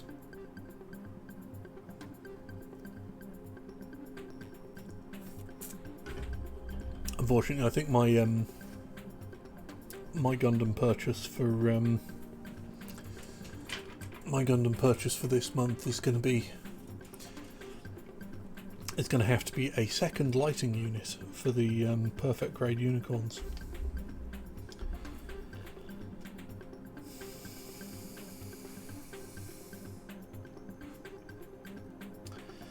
So I need an R16.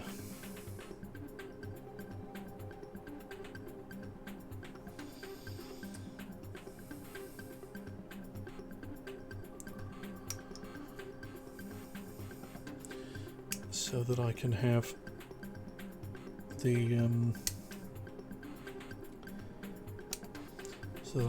both the regular unicorn and the Banshee Norn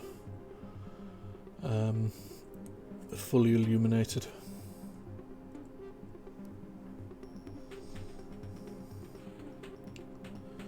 But I am going to look at what real grades have come in.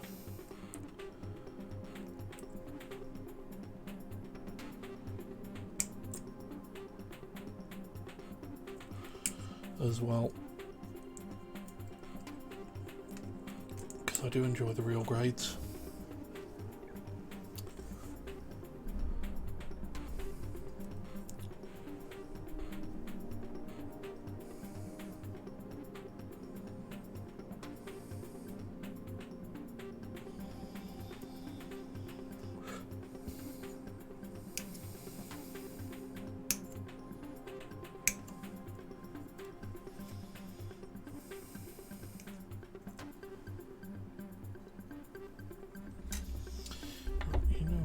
we're going to do this one at a time.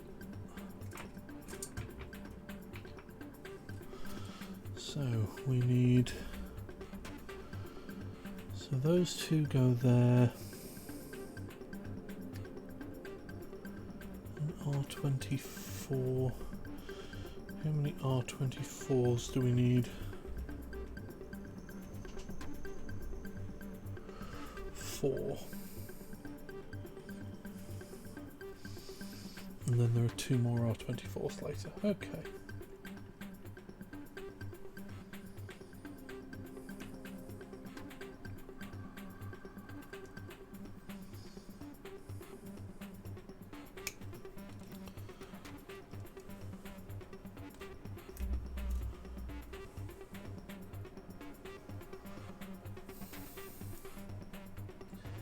Let's come at it from this side.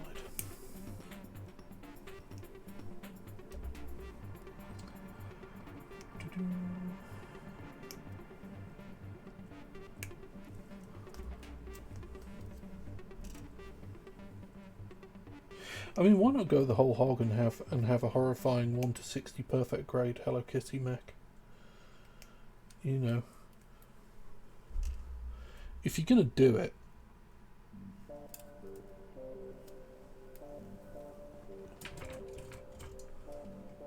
you might as well go the whole hog, you know? So,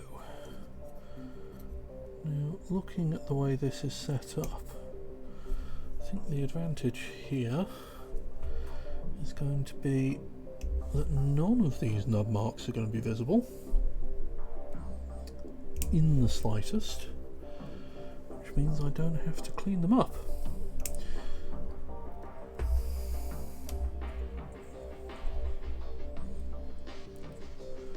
Which I know is lazy, but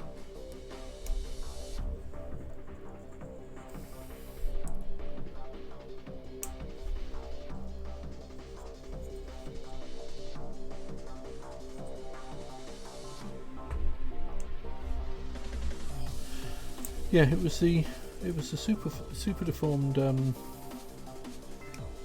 the super deformed Hello Kitty Gundam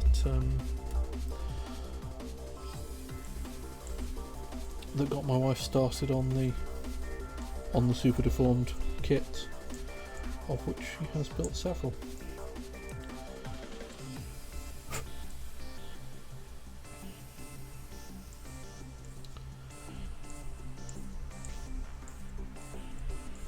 She's eagerly awaiting the release of the new super deformed kits as well.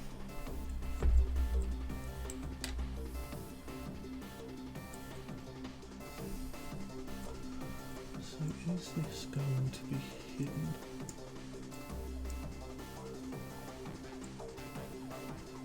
Yes, they are going to be hidden. Excellent. Right, so need the PCI.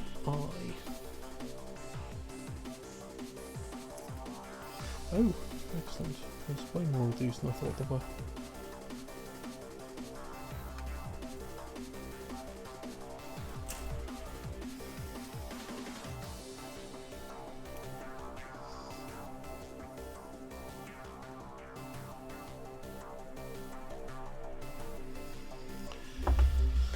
There we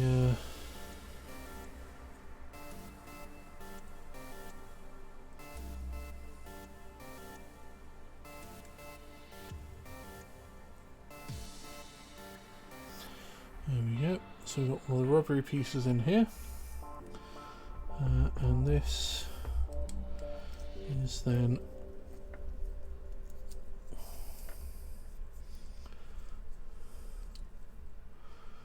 clipping into place like so. So let's do this.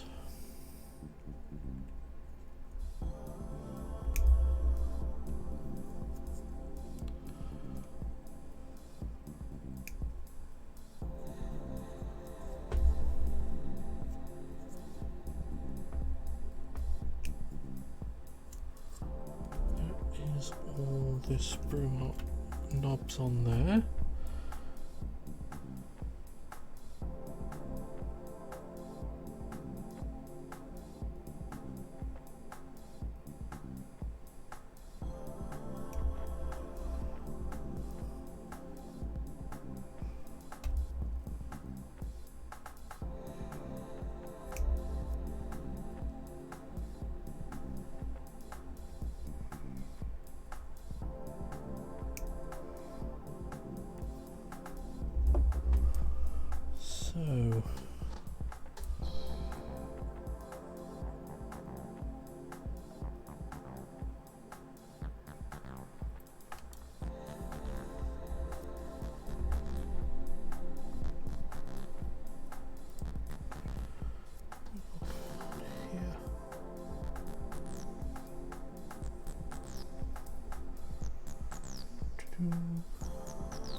So that goes straight up like so.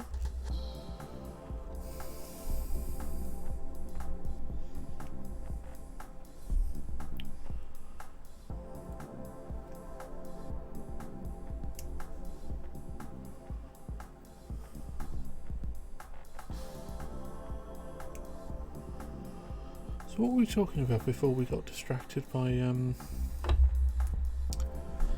new Gundams coming in? Not that that's not a good thing to get distracted by.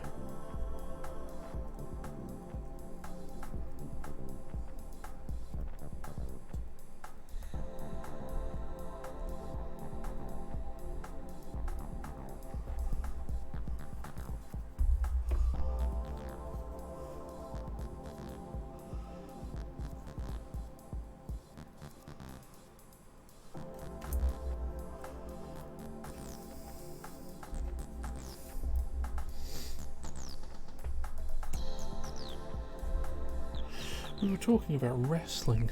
That's what we were talking about. We were talking about the joyous world of professional wrestling, where nothing bad ever happens.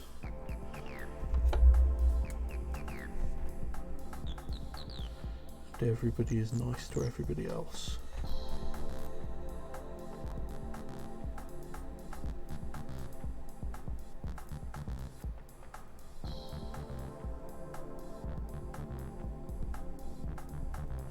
And yes, Shitty, you and I will definitely have to have a sit down and talk about Stardom at some point.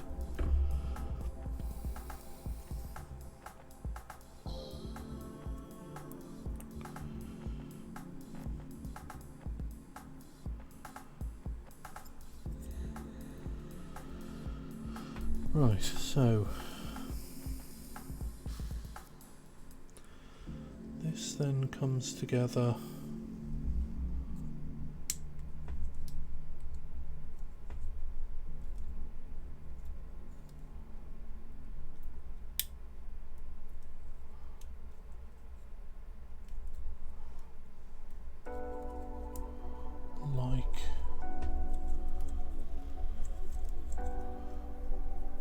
so.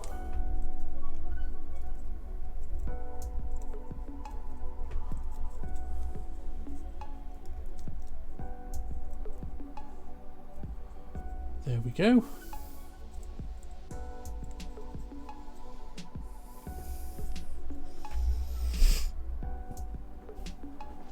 And then we are using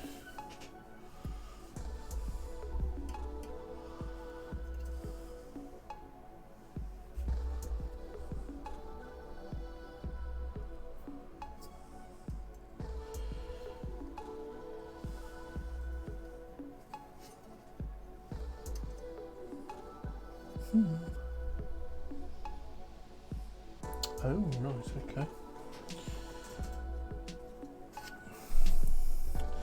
So P2 and 3.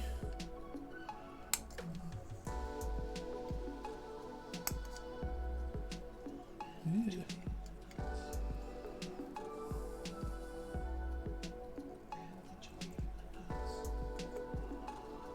These are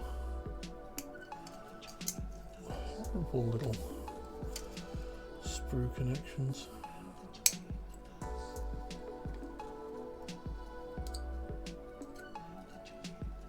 Yuck. Okay.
Right, let's try this again.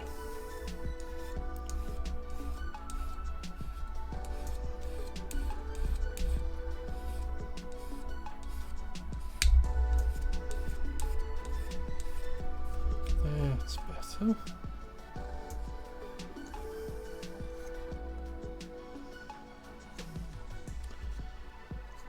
Got that one.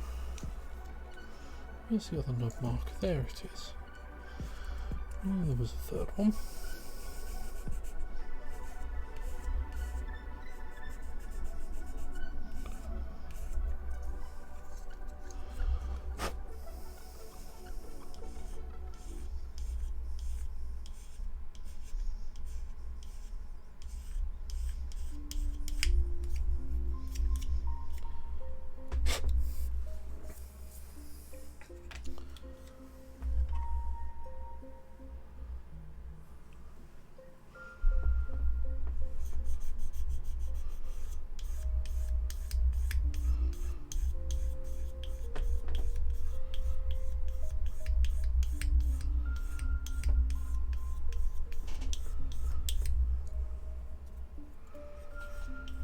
What are we doing for time here?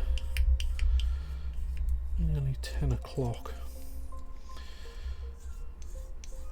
I'm going to, I think, finish what we've got here. I know I started late, but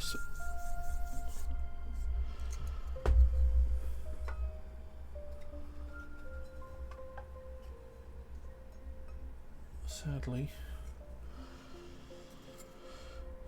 starting late does not change might need to be in work in the morning, so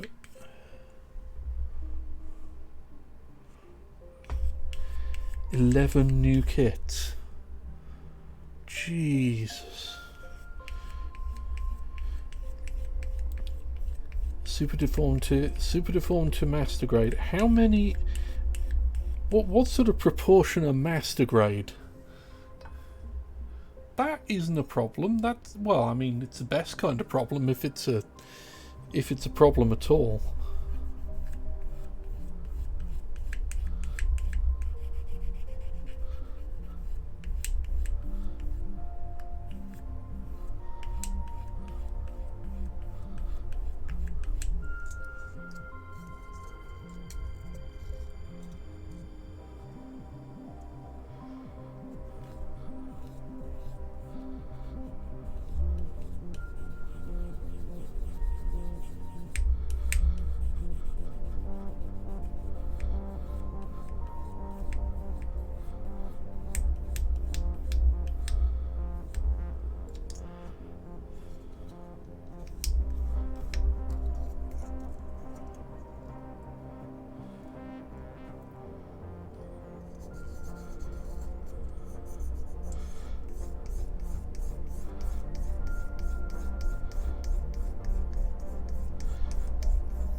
I mean, I look at the pictures of the kits before I buy them, but, you know, my decision on which kits to buy is based entirely on how cool the photos of the completed kits look on the webpage when I'm buying them.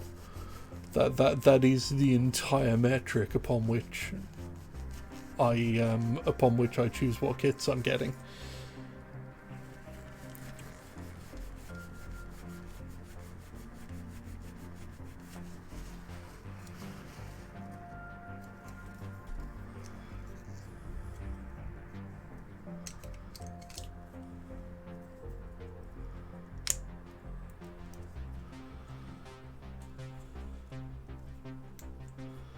There we go.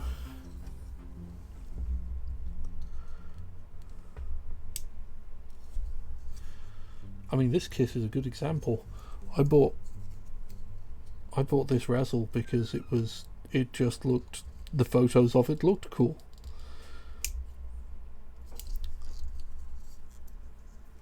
And it's just been so fucking good.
There we go.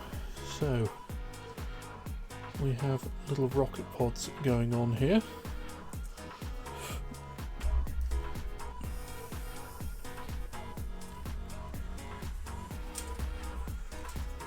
And these are going to develop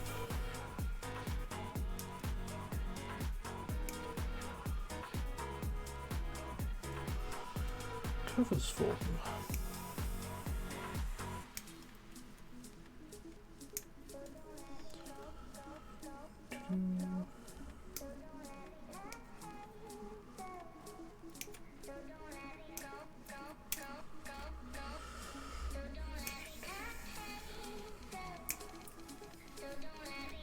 Okay.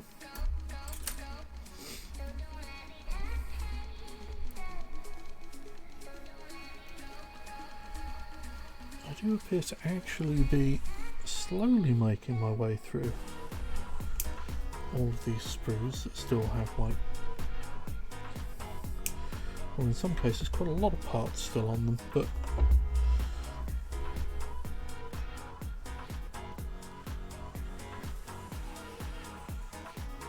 they are whittling down the numbers of parts that are left on these sprues.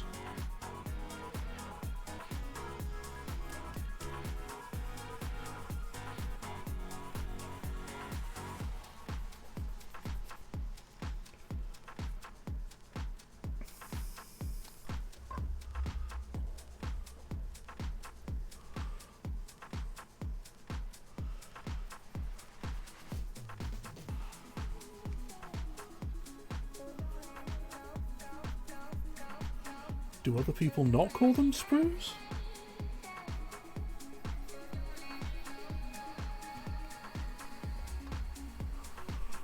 Runners. Okay, yeah, I guess I can. I guess I have heard people refer to them as that. But they're sprues.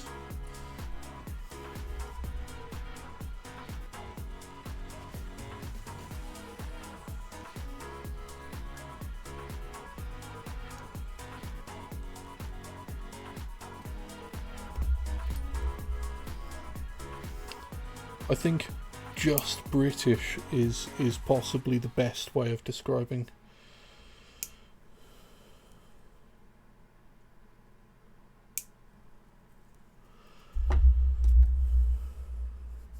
Don't mind them. They're just British.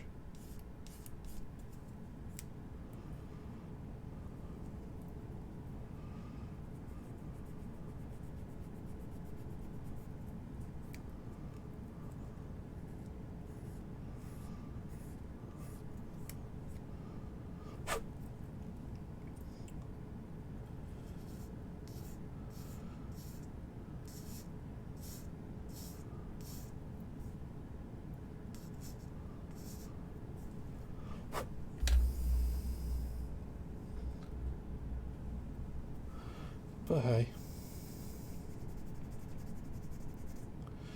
Anyway, you wanted some stardom knowledge, didn't you? I mean,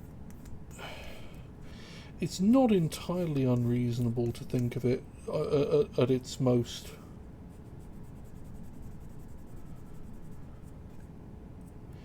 It's kind of like a women's version of New Japan, but not 100% like one.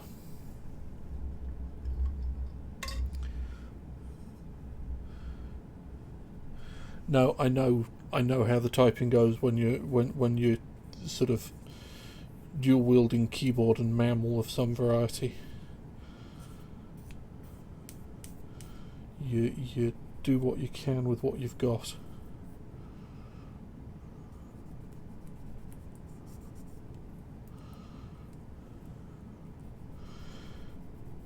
I mean, much like New Japan, it's all very faction based, though I guess even more so than New Japan, because there are very few non-faction wrestlers in Stardom. The only wrestlers who aren't in factions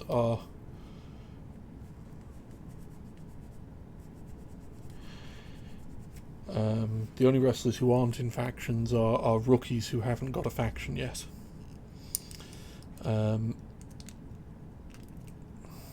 Right, so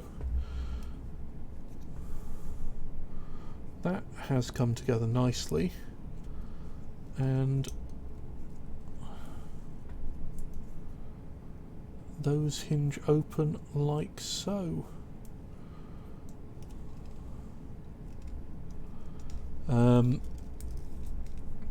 So yes, factions. You have Stars.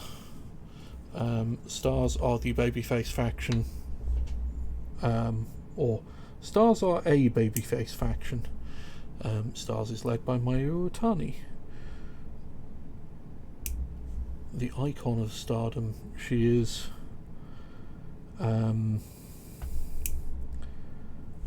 insanely good.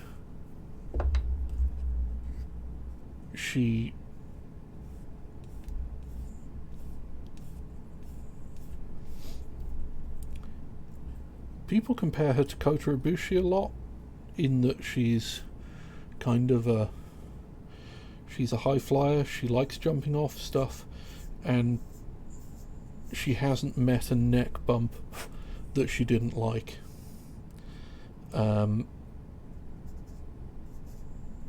And she's insanely good. Also in that faction you have Starlight Kid, who is 18 years old and better at wrestling than you or I will be at anything ever.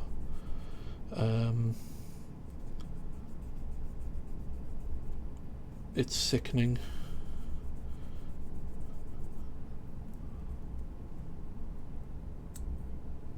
Ice Ribbon is a completely separate company. So you have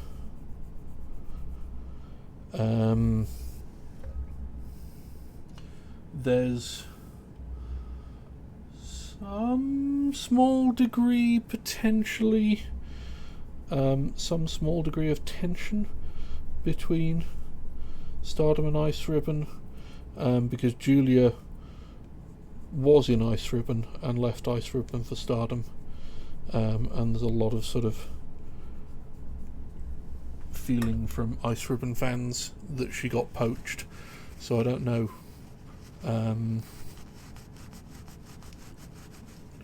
I don't know how that is now, because obviously it's been a little while since that happened. Yeah, there's a certain amount of that, as there always is with wrestling.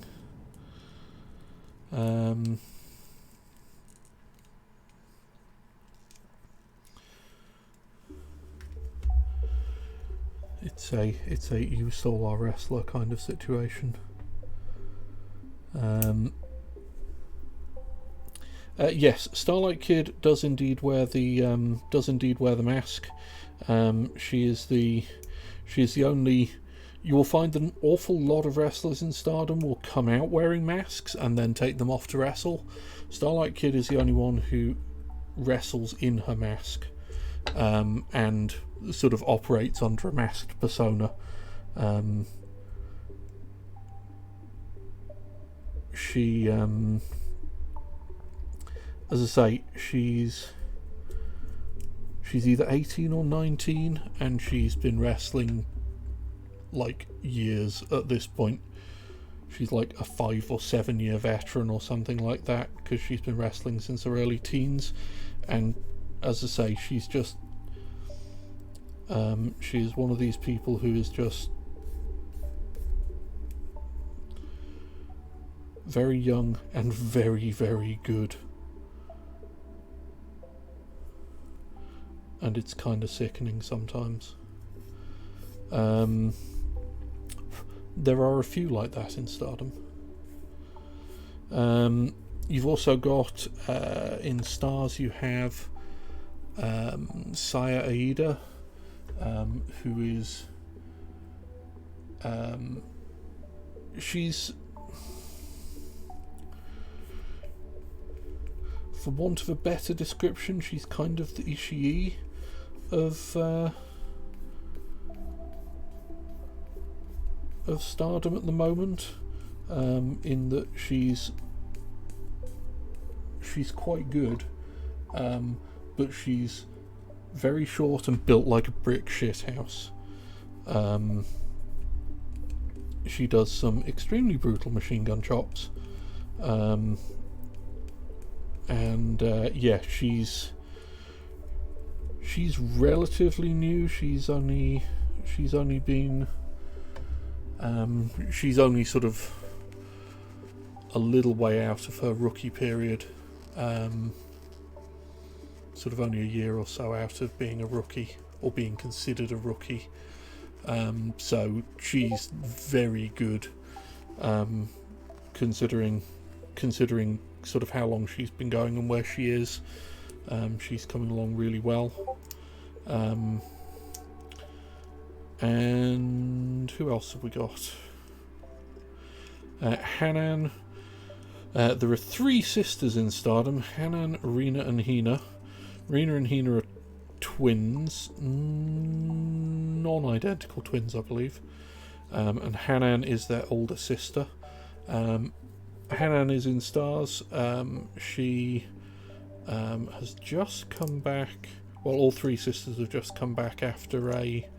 the other 2 sisters are rookies still, or just out from being rookies. Hanan is also a very young person who is ridiculously good at wrestling. And has many years to become even more ridiculously good at wrestling.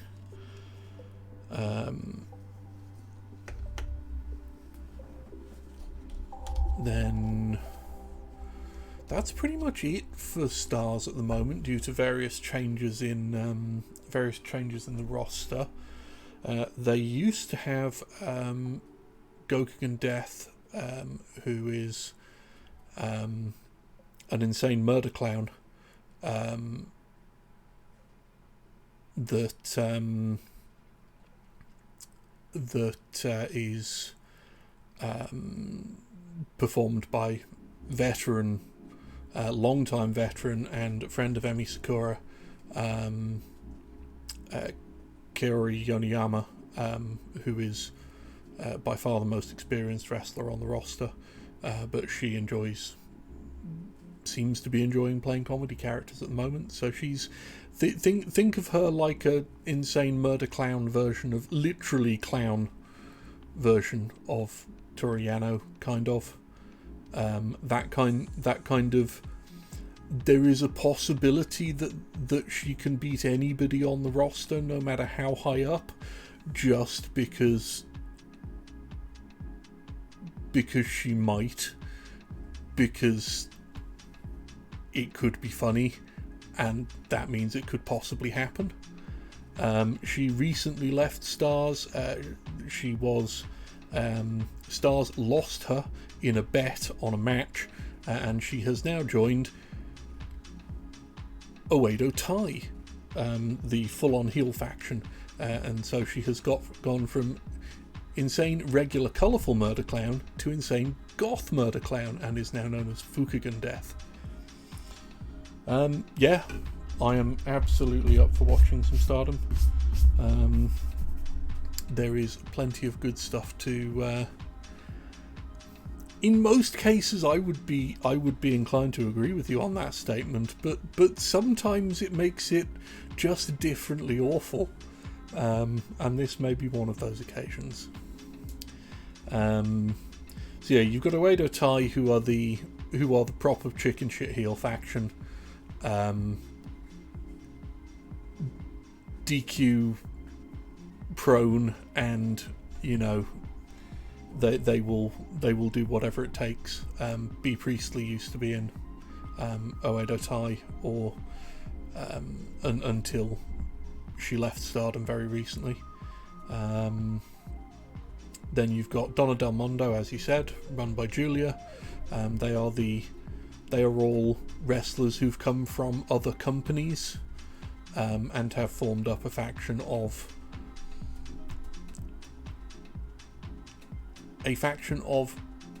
outsider wrestlers who have grouped together to prove that they're just as good as anybody Stardom has put together themselves, I think is the best way of describing it.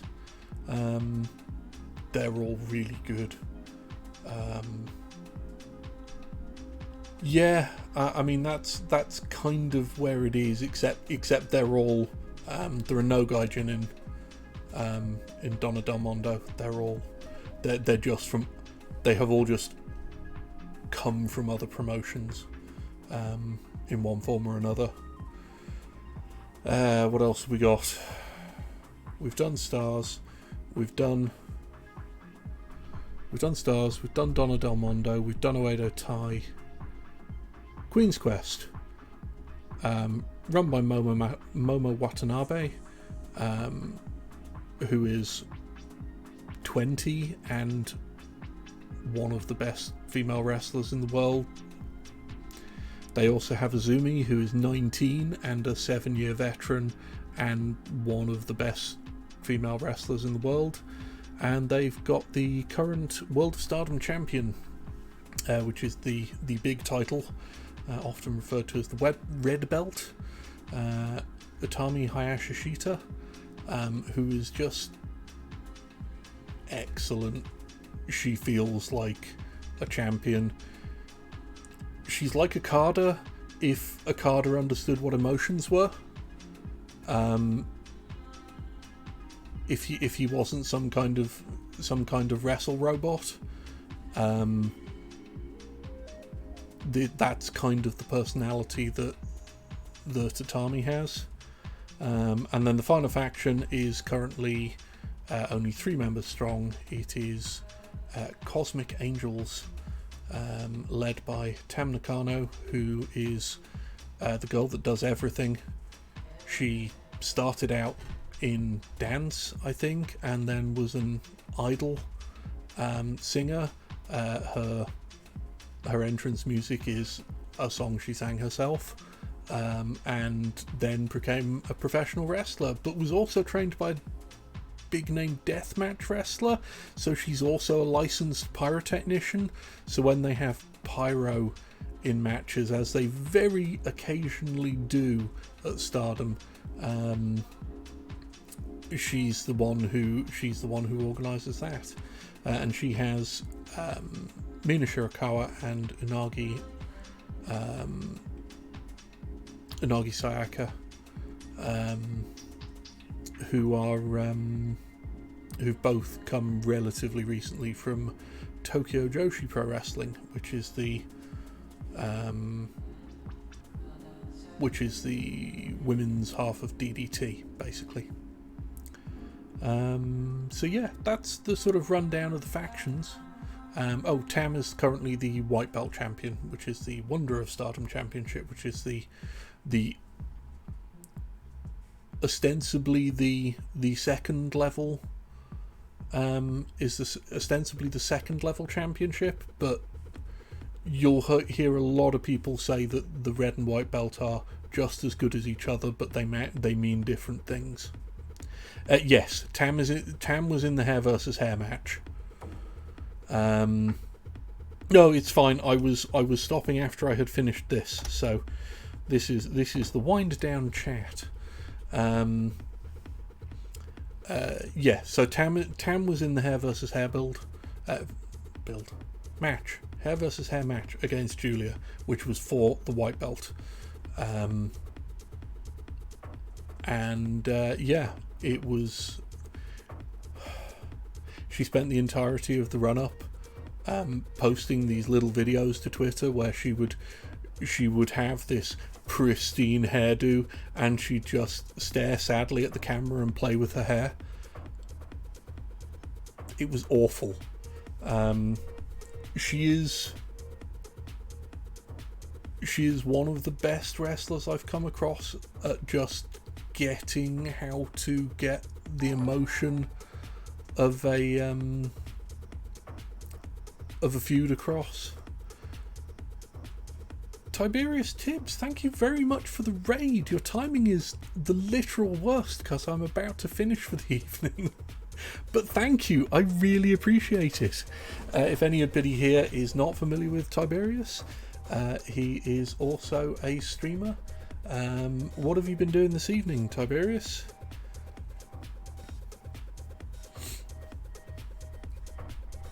Yeah, I will. Let's see who else is going right now. Who can we?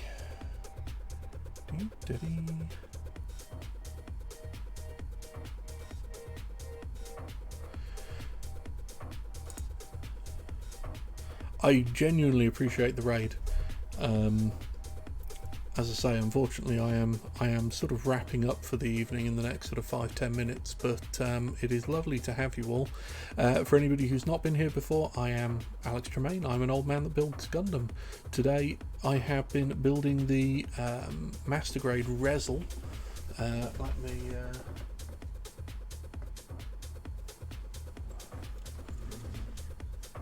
Which is this little beastie here.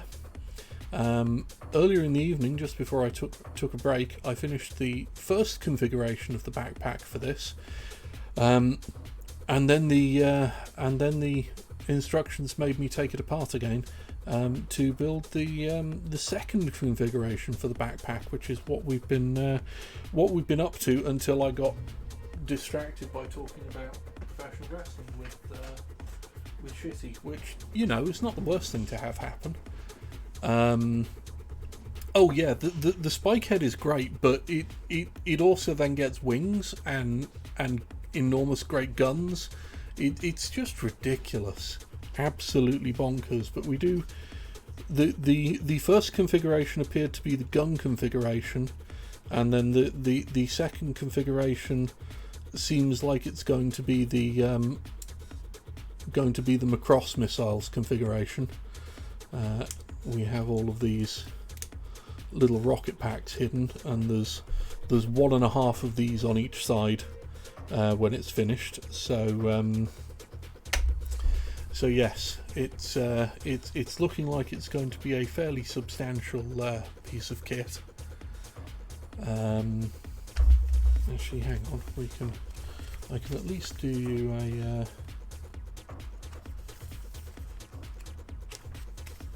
Come on.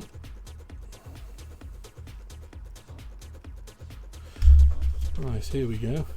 So, earlier on this evening we finished this configuration with the 2 enormous guns and the ridiculous wing units, and we are now on to building this configuration here with these enormous missile packs. Yes, it's going well. I continue to love this kit. It's a really nice build. I have enjoyed every minute of it, and I would strongly recommend. There is a lot of value in this kit. Yeah, I need to look at. I keep keeping an eye out for some of the heavy arms because I do like those hidden rocket pack things. The heavy arms just has that nice sort of. It's almost less a Gundam and more a BattleTech mech, and I have a soft spot for those. So you know, it's no bad thing. But yeah, it's been a productive evening's build. We are getting close to the end of this one. And once we're at the end of this one, I can get back to the unicorn on stream, and I can finally start building one of my perfect grades off stream. I now have a backlog of 3 perfect grades, which is a bigger backlog than I really need. and one of those is what I'll be moving on to once the full armor unicorn is finished, which will probably take a little bit longer, but my intention is to build the perfect grade unicorn with the lighting unit off stream, and then once I've done that off stream, and I'm a little familiar with it, I will probably build the perfect grade Banshee Norn with the lighting unit on stream, so we can see how that compares, and so I can go into that one with a little bit of foreknowledge, because it'll probably be a fairly similar build to the regular unicorn.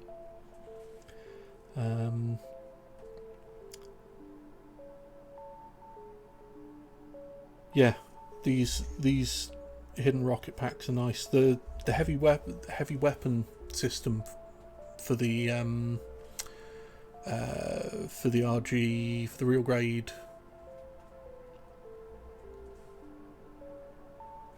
grade new Gundam, has some nice concealed rocket packs in the torso. I rather liked those, so that's another one that's worth looking out for. I think there's now a version, or there will soon be a version of the real grade new Gundam that comes with the HWS expansion kit included as part of the kit. So if you've not done the real grade new, that's a good point to start. Anyway, I should stop yammering and tidy up so that I can get some sleep before work tomorrow. Thank you all for being here. It's been a really good evening. Thank you again for the raid. And who else have we got going on?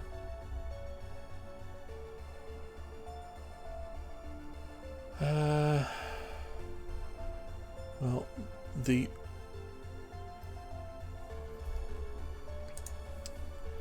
let's raid Givenese. Let's find the keyboard first, because it's covered in sprues. But given I can see he's running, let's raid Wicked Jexter, who is building some variety of perfect grade unleashed custom LED kit. So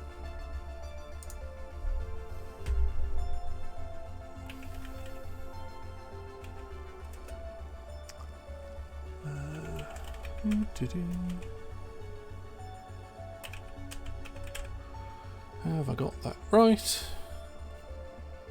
Right, we are going to raid Wicked Jexter. I imagine that you're all probably familiar with him, but he's a Gunpla builder, and let's go and give him a raid.